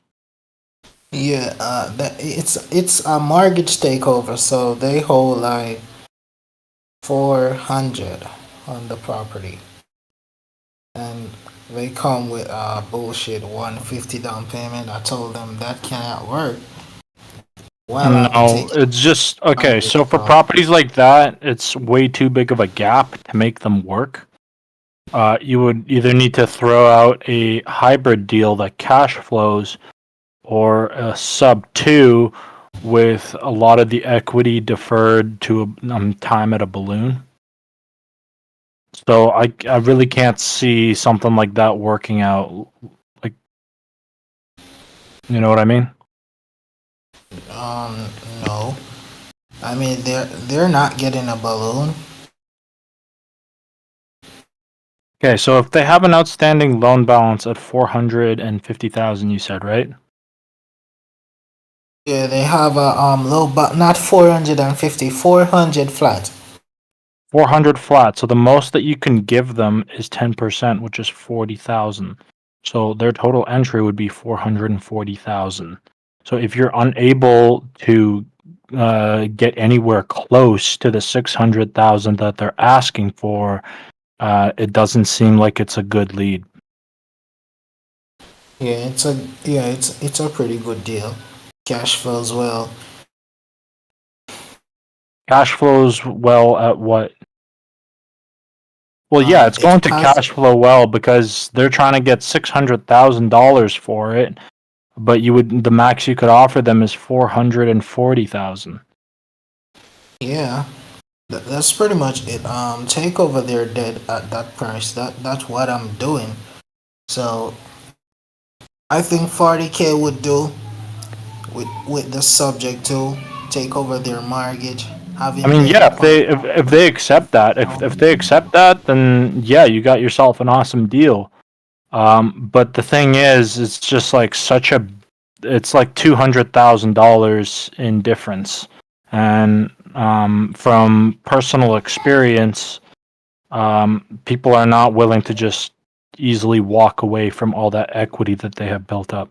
So they're gonna expect you to pay out the equity, and that might be kind of difficult. That's real. Pretty much that's what he's saying. Like he been getting a lot of stupid offer, and I try my best to explain how subject to will work. It won't Taking though. over the For him, it mortgage. would not work. It would not work for him because he's not going to be getting anywhere near enough money. Like theoretically, he could just drop the price. Like the property's probably worth around 600,000. He's asking for how much? 650? Yeah, that's their listing price. Yeah, he's asking for 650. The property's probably worth 600,000.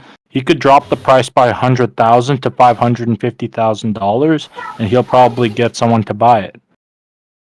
So you're essentially asking him to walk away from hundreds of thousands of dollars by offering him a sub 2 option. Yeah, pretty much it. Yeah, so that might be really hard to make work unless he's open to doing it for $40,000 and setting up a balloon at like year 8 where you would pay him out on the remaining equity of $150,000 at the 8-year mark. But from personal experience, I don't really see those types of deals working out. Okay. Pretty cool. I understand you. So, if I could, they pretty much it was listing way than that. So the listing they drop 4K off that price. Yeah. So That just isn't enough of a price drop. Like it seems like they're kind of stuck on that $650,000 mark or somewhere above 600,000. Throwing out a sub 2 might not change that. So, like, typically sub 2 only works for properties that are very close to what the remaining loan balance is. So, like, if they're listing for 500,000 and they're trying to sell it for 520,000, that would be perfect for a sub 2. Even 550,000, that might even work. But if it's just too far apart, there's no motivation. Like, they would not walk away from hundreds of thousands of dollars on the table. So if the cash flow is good, try to talk to them about a hybrid deal where they essentially take over, you essentially take over their loan. You pay them 10% down, which is 40,000, and you would pay out on that equity using some of the cash that it generates. So let me ask you this: currently, what does it? What is the cash flow? What's the cash on cash return? it's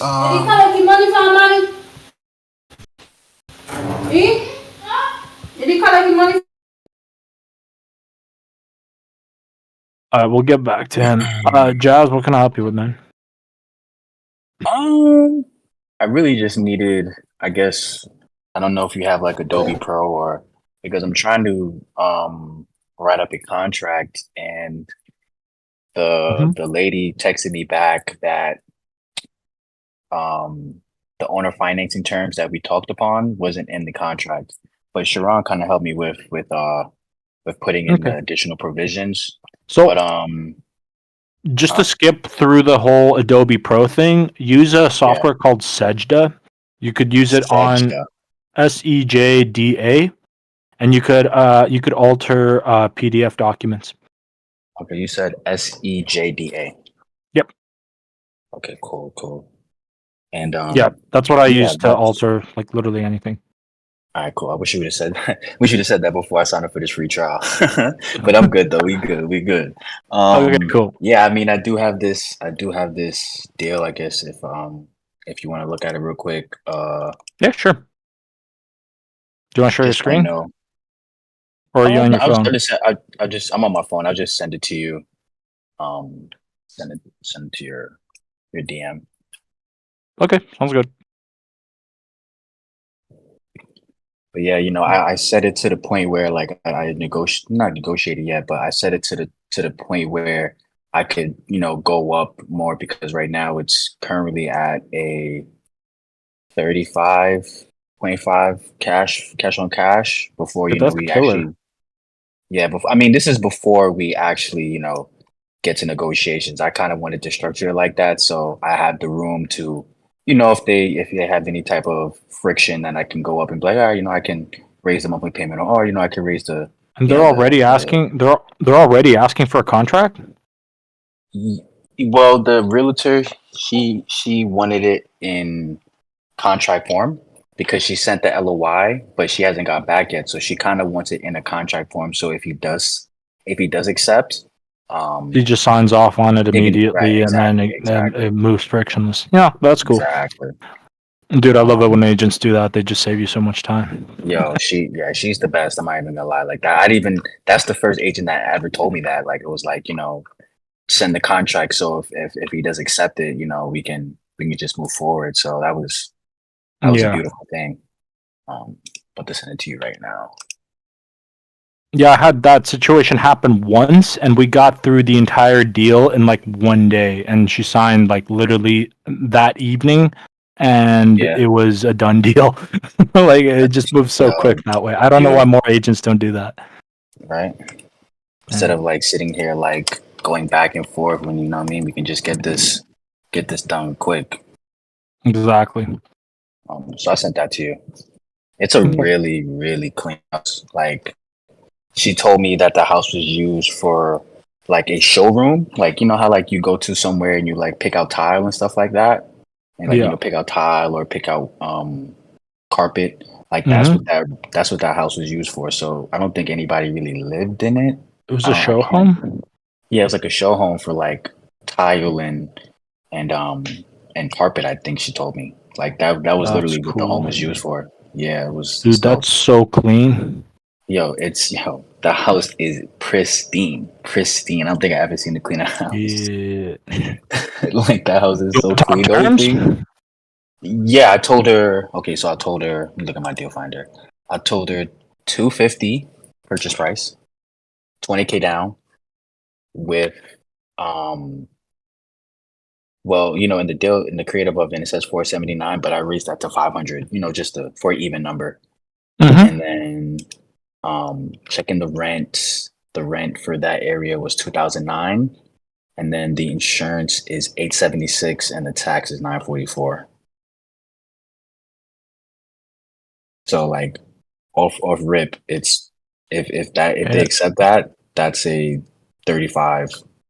You said the rent was how much? 2009. 2000. What? Yeah. Dude, for that that's area, I should say. killer. For that area. What are the property taxes and insurance total? 876 and 944. 876?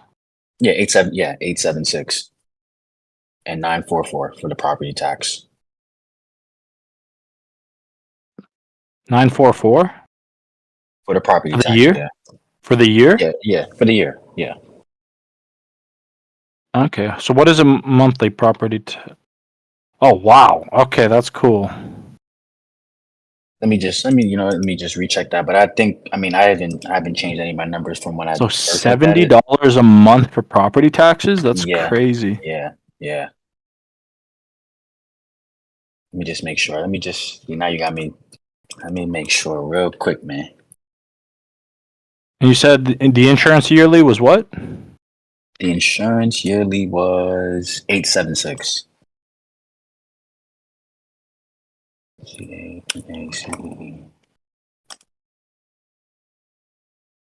73.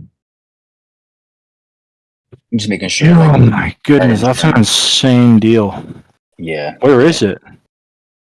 Alabama. Alabama. Dude. Yeah, hopefully they accept. Hopefully they accept, but like you got some room to work with here. Yeah. I made sure that I talked those numbers down, except, other than the purchase price, I talked those numbers down just to have that leeway. Like, okay, it's at 35. I can go down to, wherever they want to be at. I can, you know what I mean? I have so much leeway. I have so much room to. Dude, you could go up to like 900 and it still works. Right. I was gonna go 900 first, but I wanted to see what she would say at 500. You know what I mean? And then she was like, "Yeah, you know, send the contract over." Like, I haven't. The seller hasn't got back to her yet, but she said, he is interested in the terms, and he's interested in owner financing. So if he does counter, I can go up to 700, or like, you know what I mean? Like you said, 900, and we'll see. Yeah, we'll see. That could be the max, but yeah, you got some room to work here. But 900, right? Yeah. Go maximum up to 900, because then that gives you some space for like a decent assignment. But even at that, like that's really good. And I find that like when you do send out the contract, always say like reach back with your counter offer, just so that way they don't get insulted. Right, of course. Yeah. No doubt, no doubt. Because But yeah, that's like when I was starting out, like I just said like really shitty terms, and they're just like they don't even respond. It's like right. okay. No, that's actually a good tip because I was just gonna send it over. I'm just gonna send at the end of it, like, if you have any issues or if you have a counter that you're willing to offer, that you have, then you can send that to me and we'll go from there. So yeah, that was a good tip to tell me. I appreciate that. Yeah, no worries, man. All right, man. So yeah, have a good night. Yeah, you seem to know what you're doing here. Yeah, I'm man. trying, mate. I'm trying. Try. Yeah, dude, this is an Um, awesome lead. So yeah, just yeah, definitely work it. appreciate you following up. Yeah. All right, Yeah. man. Have a good night. Yeah, you as well, man. Take care. Hey, Pa Andrew, So I'm what's up? back now. Yeah, so the property has the potential to bring in 5,000 per month. 5,000 per month Yeah. of cash flow. Yes, it does cash flow. Cash flow. I'm giving the PITI that I will be giving them is 3,921. Wait, hold on. So, like, the rental revenue is 5,000. Yeah. Where's it located? It's located in Dallas, Texas. Okay, cool. Well, let's just run the numbers. They're asking 650,000. Yeah. Unfortunately, they just did the renovation, so everything in the property is quite clean. They do flooring, plumbing, ceiling, everything, paint inside out. They Okay. did a lot of work. And what's their interest rate? 7.1. So they have a really good interest rate, 7.1. 7.1. That is Yeah. way too high of an interest rate. It's just 2,000, man. $2,000. That It's interest a rate deal. is really high. I have trouble seeing like that just means that you'd be able to offer them less money down. So like you'd need to offer like typically for properties in regular sub twos, you would essentially ask them to essentially you cover their realtor fees and their closing costs, and they'd get to walk away without having to come out of pocket. So I personally just have a really hard time seeing how this would be a deal. Yeah. Yeah, like they have more equity in it. Yeah, but they have a 7% rate. Plus, you would need to make this a hybrid. So even with like if the PITI is 3,000, 3,000 total, is that including the property taxes? Because Texas has really high property taxes. Okay, so property tax is I think eight property tax is 840. 40 and insurance is 227.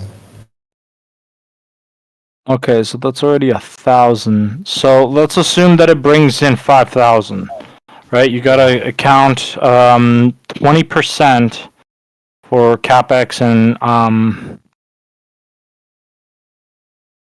so 5,000 times 0.8. You'd have 4,000. So 4,000 minus what's your PITI?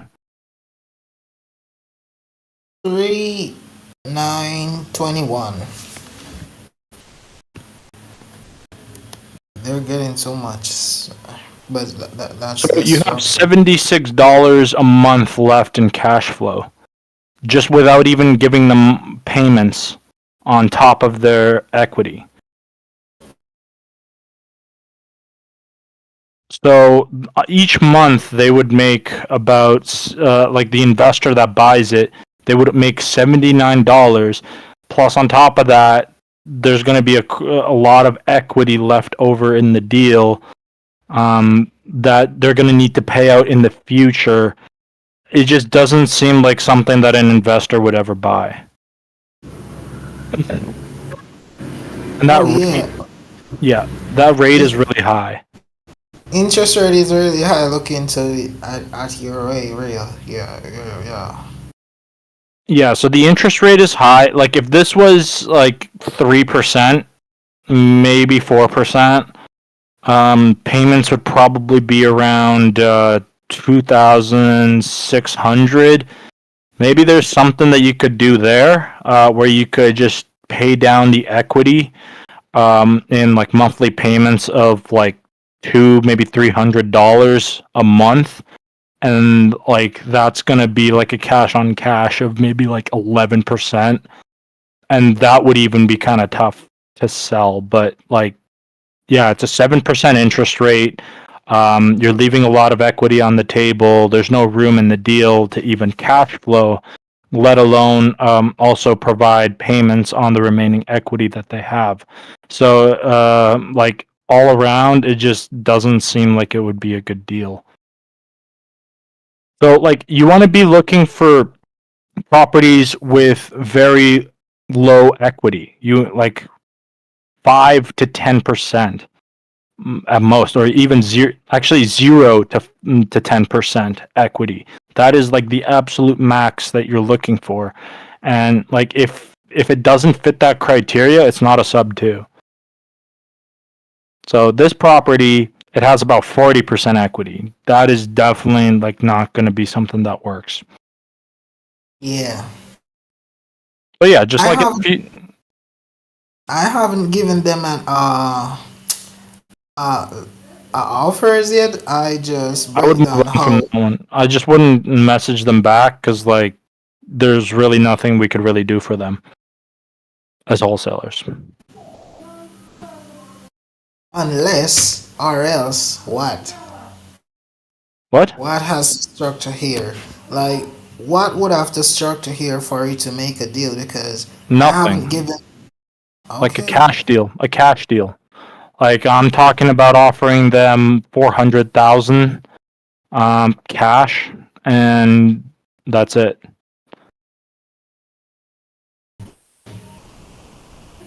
That's cool. That's cool. I think that could work.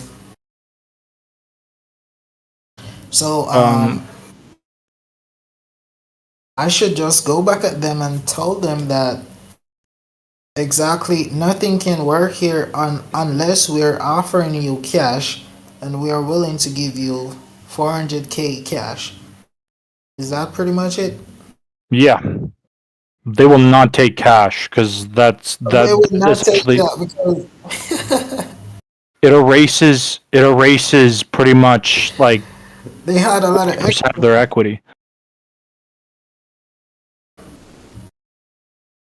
They have a lot of equity. They're not just gonna walk away from it. They could get like an offer for like 550,000, and that would even work.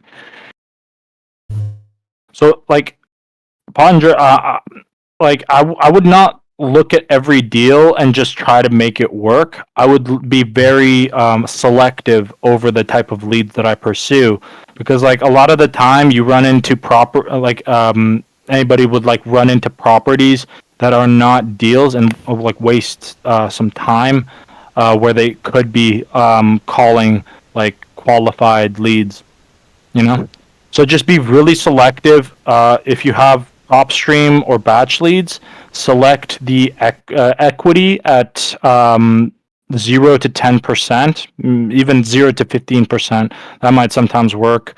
And just follow up with each lead that you get, and just offer them 10,000 or a lot of people here just offer 10% as the down payment. I personally like to offer 10,000 cash directly in their pocket, cover closing costs and the realtor commissions. Make it super simple and just automate it. If they say no, go on to the next one, because those are actual qualified leads. Because if they say yes to one of those offers, you got yourself a deal. But here you kind of have to try to reshape it a certain way, run your numbers to make sure that you could do a hybrid deal. I personally just never go for hybrid deals because a lot of the time hybrid deals are really hard to make cash flow. So I would just either choose 100% equity, like completely free and clear homes that you contact to make an offer for seller finance, or I would target properties with very low equity at 10% up to 15% equity, and just offer them cash to walk away from their mortgage. Oh yeah, I'm seeing that vision. I don't have batch leads, so Well, there's PropWire. You could use PropWire. Some of the information's not accurate, but you're still able to filter for things, and you're able to call them up and ask them whether the information's correct or not. It's all about qualifying. yeah, qualifying.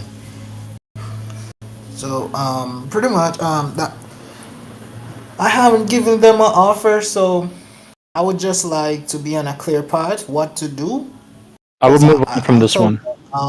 I would move on from this one. Definitely. So, okay, let me just pull up PropStream here, or even PropWire here. So if you don't have PropStream, I suggest using PropWire. You've been using PropWire? Awesome. So go to PropWire and use hold on, let me just look up some random property here.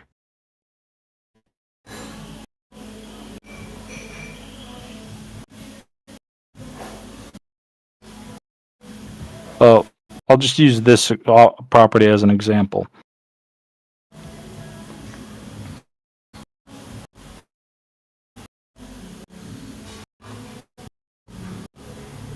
Here, do you see my screen? It's loading. Does everybody else see my screen? Yes, seen it now. Okay, awesome. So even if you have PropWire, you could still look up properties for seller finance. You don't need batch leads. You don't need a PropStream. You find a property, you go through it. Like, it seems pretty empty. Well, I mean, this one isn't really empty, but if you find that it's completely empty, you're able to look up the property here.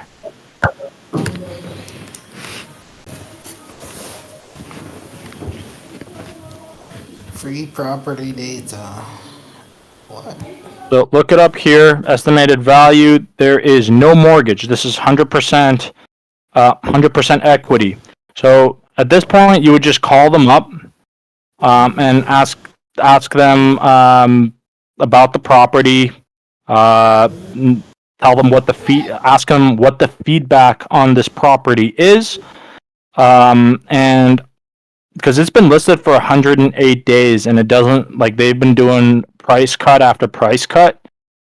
Yeah, I like that. I need that deal, man. Send me that deal. Listed for sale, 300,000, went down to 285. They've been stuck at this 285 number for a while, and they don't seem to wanna change it. Like, they were under pending sale at one point, and it kind of fell out. So right now, you would want to call them and ask them, oh, what's the buyer feedback been? Because I could see here that you guys have been listed for 100 days, and you guys had had it under contract. Like, what happened? And then, can I see the what? Can I see the number? Number for what? The property. Sure. Maybe I could call them now. Here, Hildy. This is the number.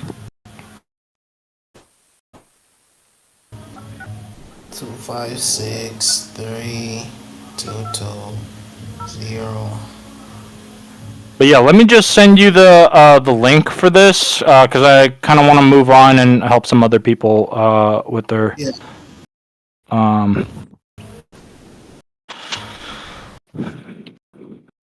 So how do you filter those? You just go in pop stream. No, so you go on Zillow. You look for properties that the interior is relatively empty. Like you wanna make sure that like people aren't like, see right here, the living room's completely empty. The bathroom, there's no toiletries up here. The kitchen is absolutely empty. There's boxes. It's like they're already like moving out. Like those are the type of properties that you want to target and make sure that they're completely like nobody lives there and they've been listed for a very long time. So with those, you're able to set up a set of payments in order like just offer them to take it off their hands on a set of payments because chances are it's more of a liability than it is an asset for them right now. So that's essentially how I would do it if I did not have PropStream or batch leads. Just use the resources that you have, target seller finance deals, and yeah. Yeah, quite fine. That's what I'm doing. Using what you have. Yeah. Okay. Anyways, I gotta go help some other people. Good luck, man. No problem. We talk soon, man. Yep, we'll do. Oh. Okay. Kato, how could I help you with? What could I help you with?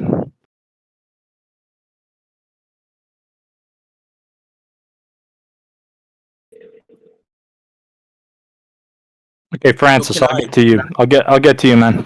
Sorry about the hold up. What's up, man? Can I talk? Hello? Sorry, can I talk? Is it my turn to talk or something? Yeah. I called you up. Okay.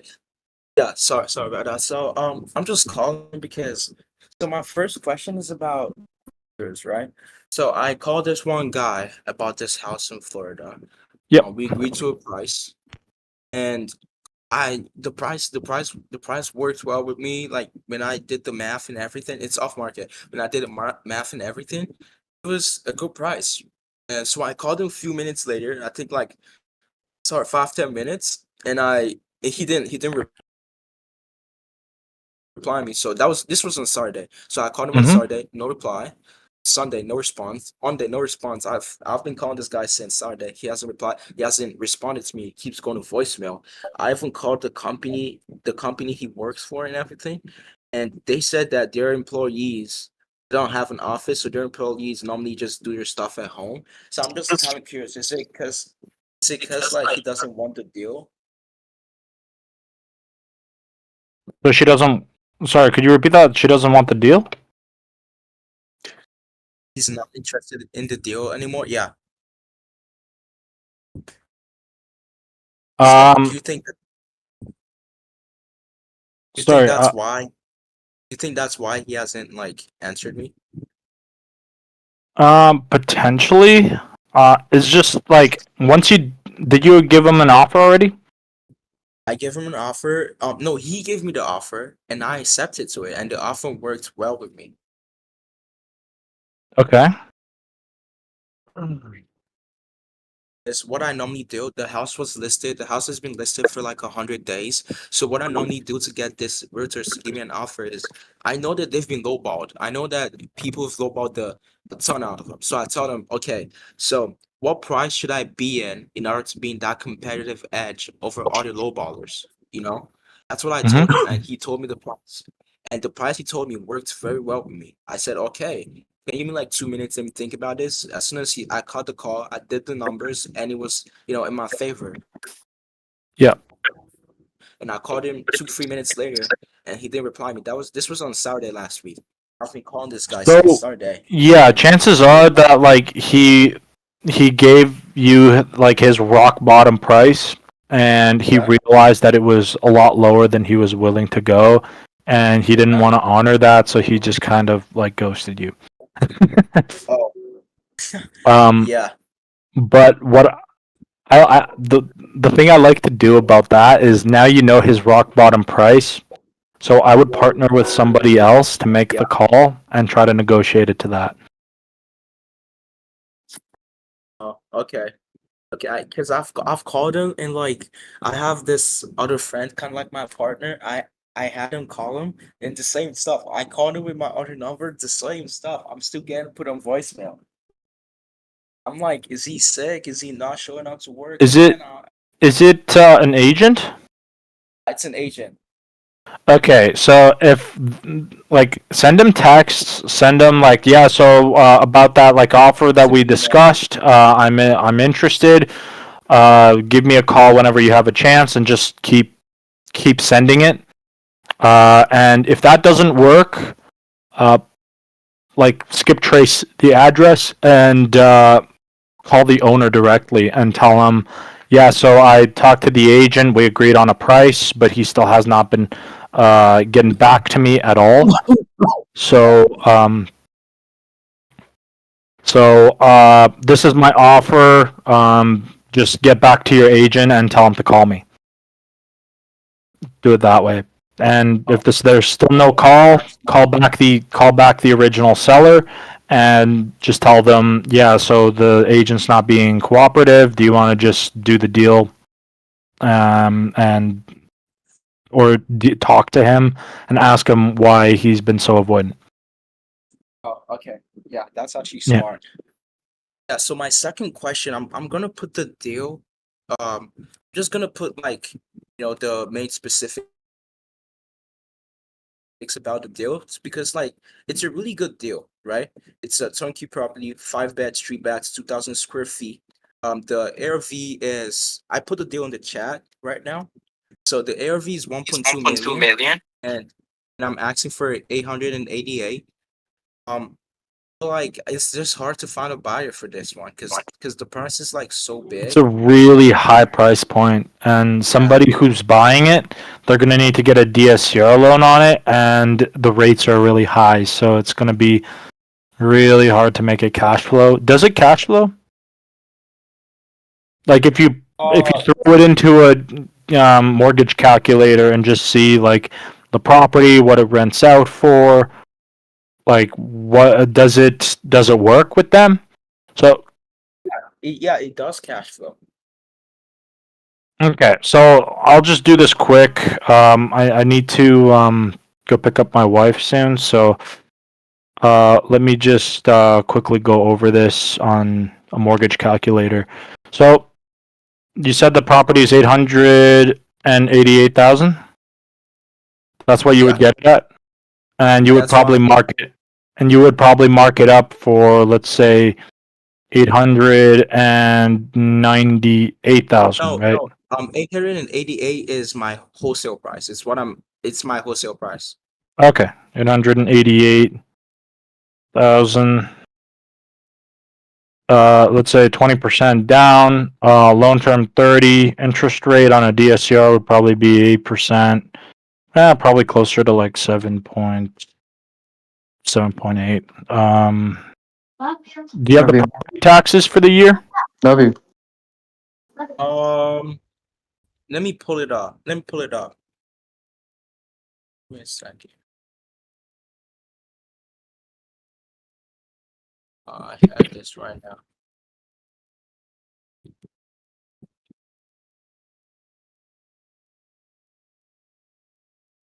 So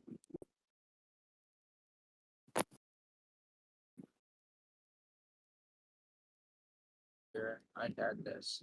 Yeah, 3,000, 3,400. So 3,400 for the year, and home insurance?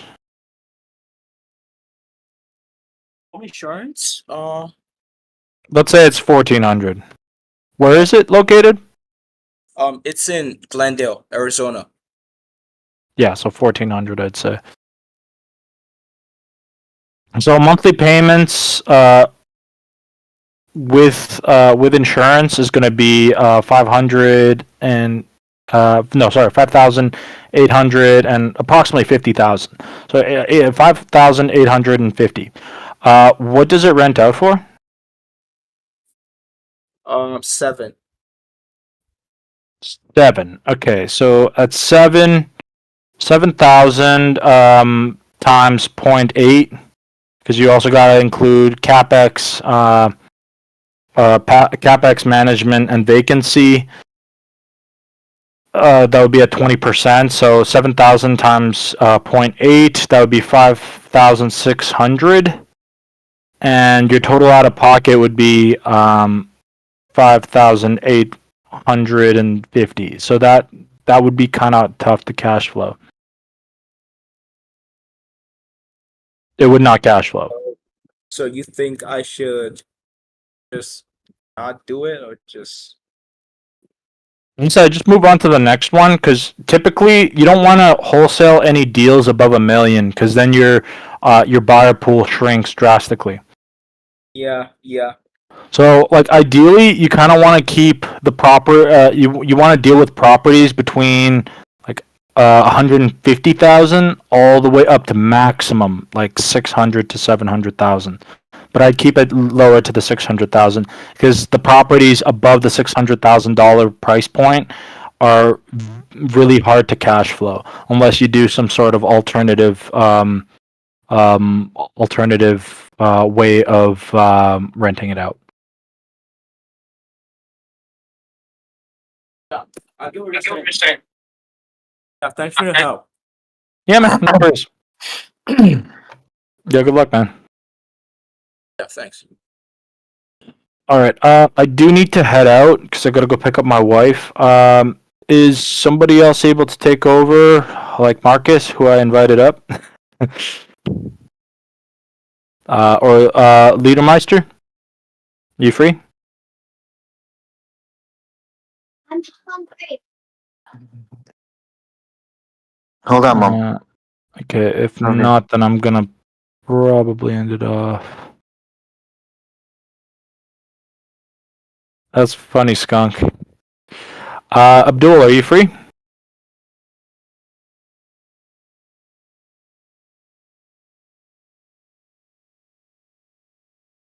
But let me see here.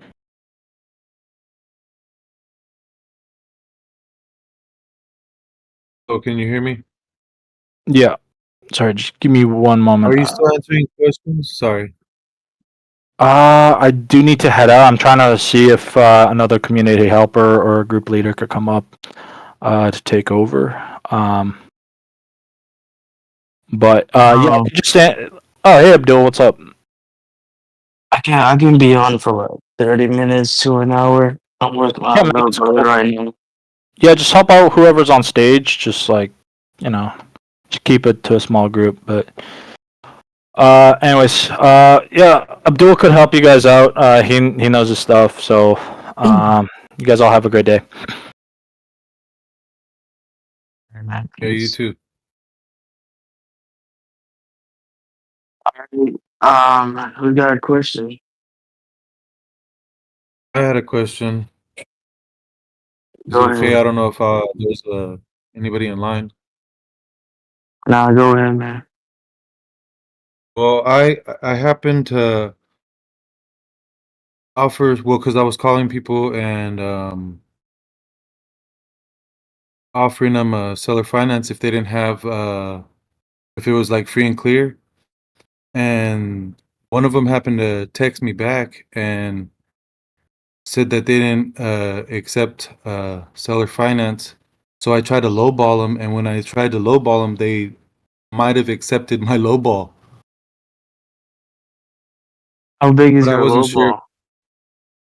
Well, they're asking for 194,900, and I went on the chat and I asked what I should lowball, and they said don't go over 136,000 or something like that.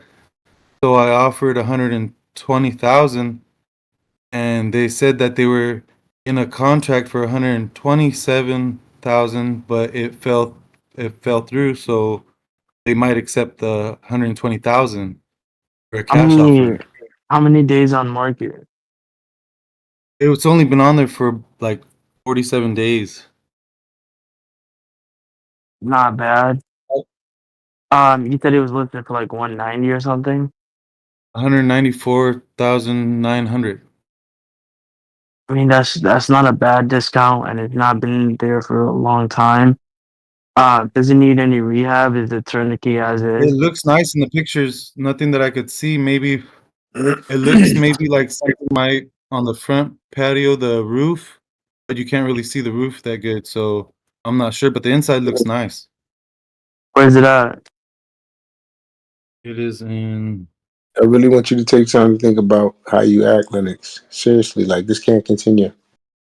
It's in Columbus, Ohio. Um, to be honest, I'll just lock it up, and see what happens.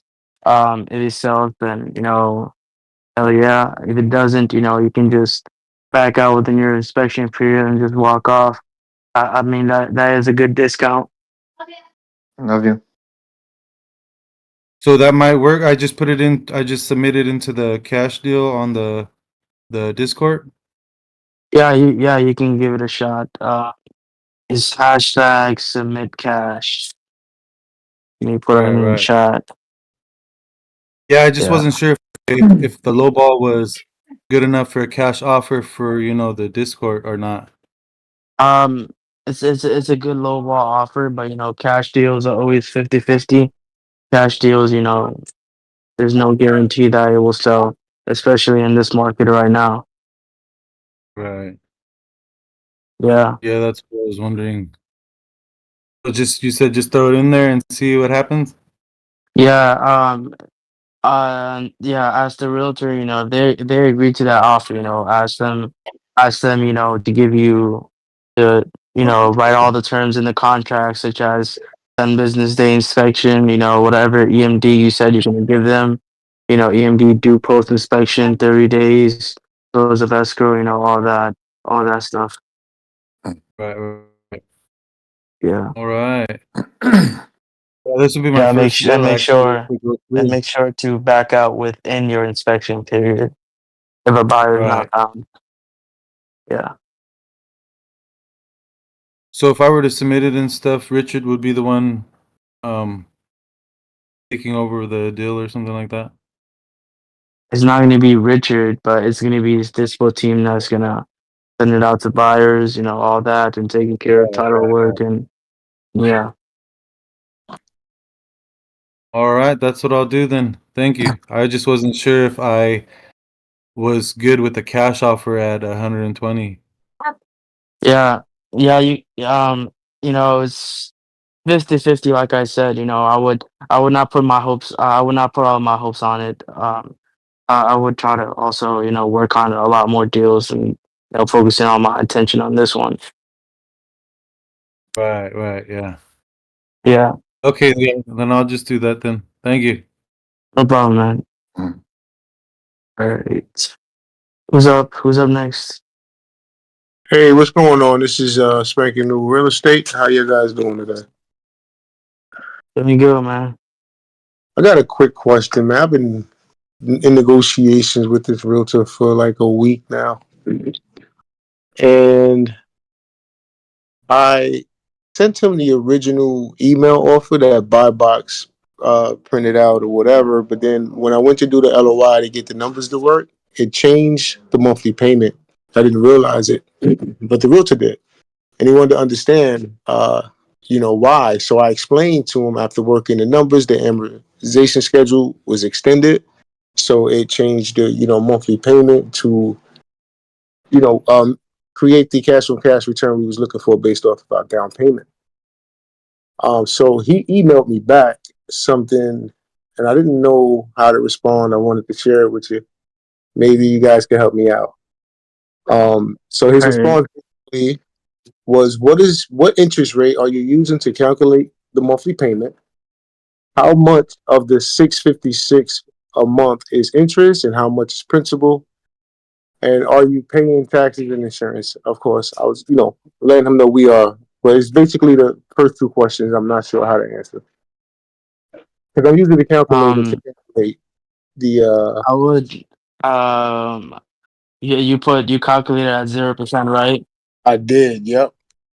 Um, you did over asking though as well too. Because it's 0%, you did over asking as a form of interest, right? Correct. Yep. Yeah, I So would. they I actually would cheat. basically. I would basically explain in the email. If we were to add an interest rate in the deal itself, there would be no cash flow. And, at the end of the day, we are cash flow buyers. And it would not make sense for us to park all of our money in a losing investment. So instead of paying you interest on the payments, we're giving you guys interest in a form of over asking price. That's how Gotcha. that's how I would say.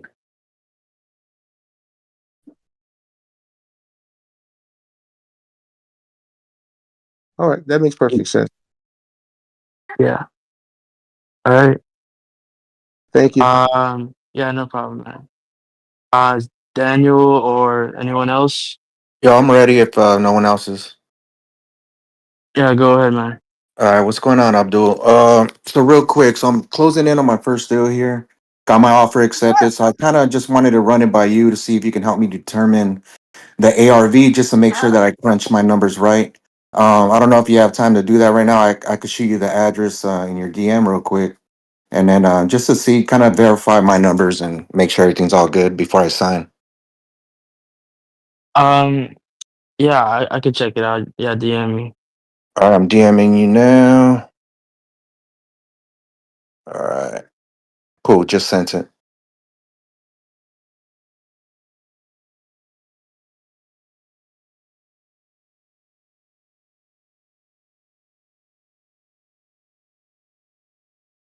Did you get it?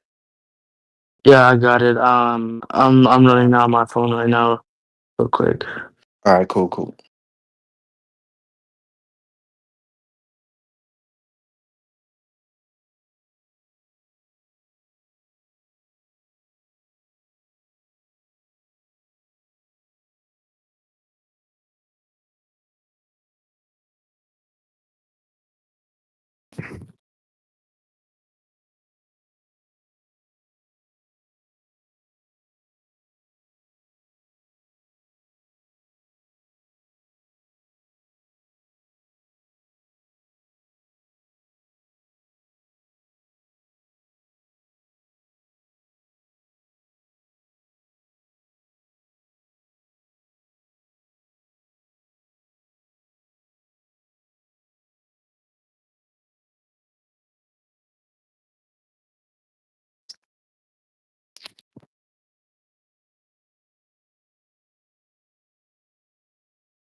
All right, so what I see is this property sold for, and they're around the same square footage. Are you on Zillow? Yeah, I'm using Zillow. Three Cool. too bad. Maybe, three bed too bad. So, Yeah, let yeah, me know what you get, and I'll I'm tell you what I seeing. got. Yeah, from the square footages are a little bit, probably like 100 square feet or so, like Hmm. 150 or so, plus or minus.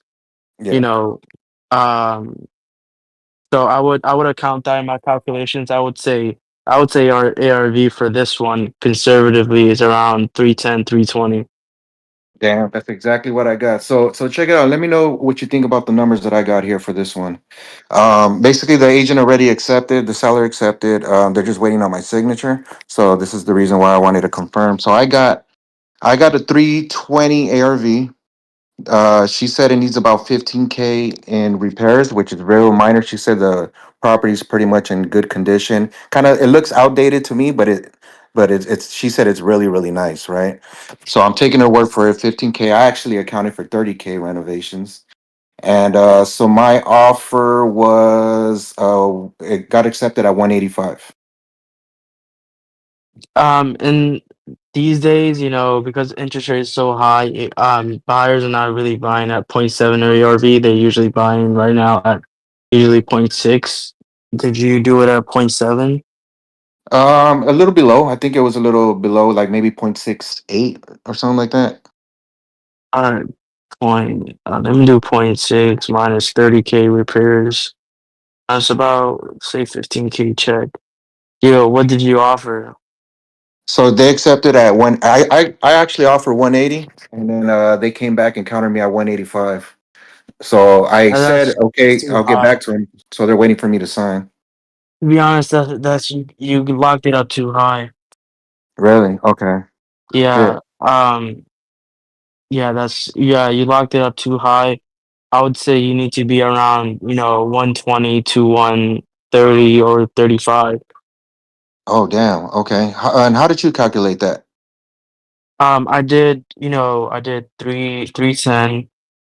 So always could be conservative. I multiply it by point 0.6 because that's what buyers are buying at right now. Mm-hmm. Minus 30K in repairs, minus 15K check or so. I got to 140, but I like to start off a little bit lower than that. So 120 to 135, I would say. Start And off I would say there. 140, I would say 141 is my max offer. Like max. 141. Okay. Yeah. And that's to get like a 15K check, right? So if I were to accept a 5K check, then I could probably go a little higher. In theory, yes. But I would stick to around that range of what I just said. Gotcha. Damn. Okay. I thought it was in range. All right. So shit, I'm gonna have to go back and hopefully renegotiate and see if they accept it. But all right, Yeah, man. I would, when you're going back and renegotiating, I would, to make them not hate you and just, to make them not hate you, I would shift the blame from yourself and say, I spoke with my private money lenders, my public and private money lenders, and you know, they said that they need to be around, 120 to 135 for them to even move forward on this deal. I understand if that might be too low for the seller at this time, but that's where we need to be at, and that's just not me. That's what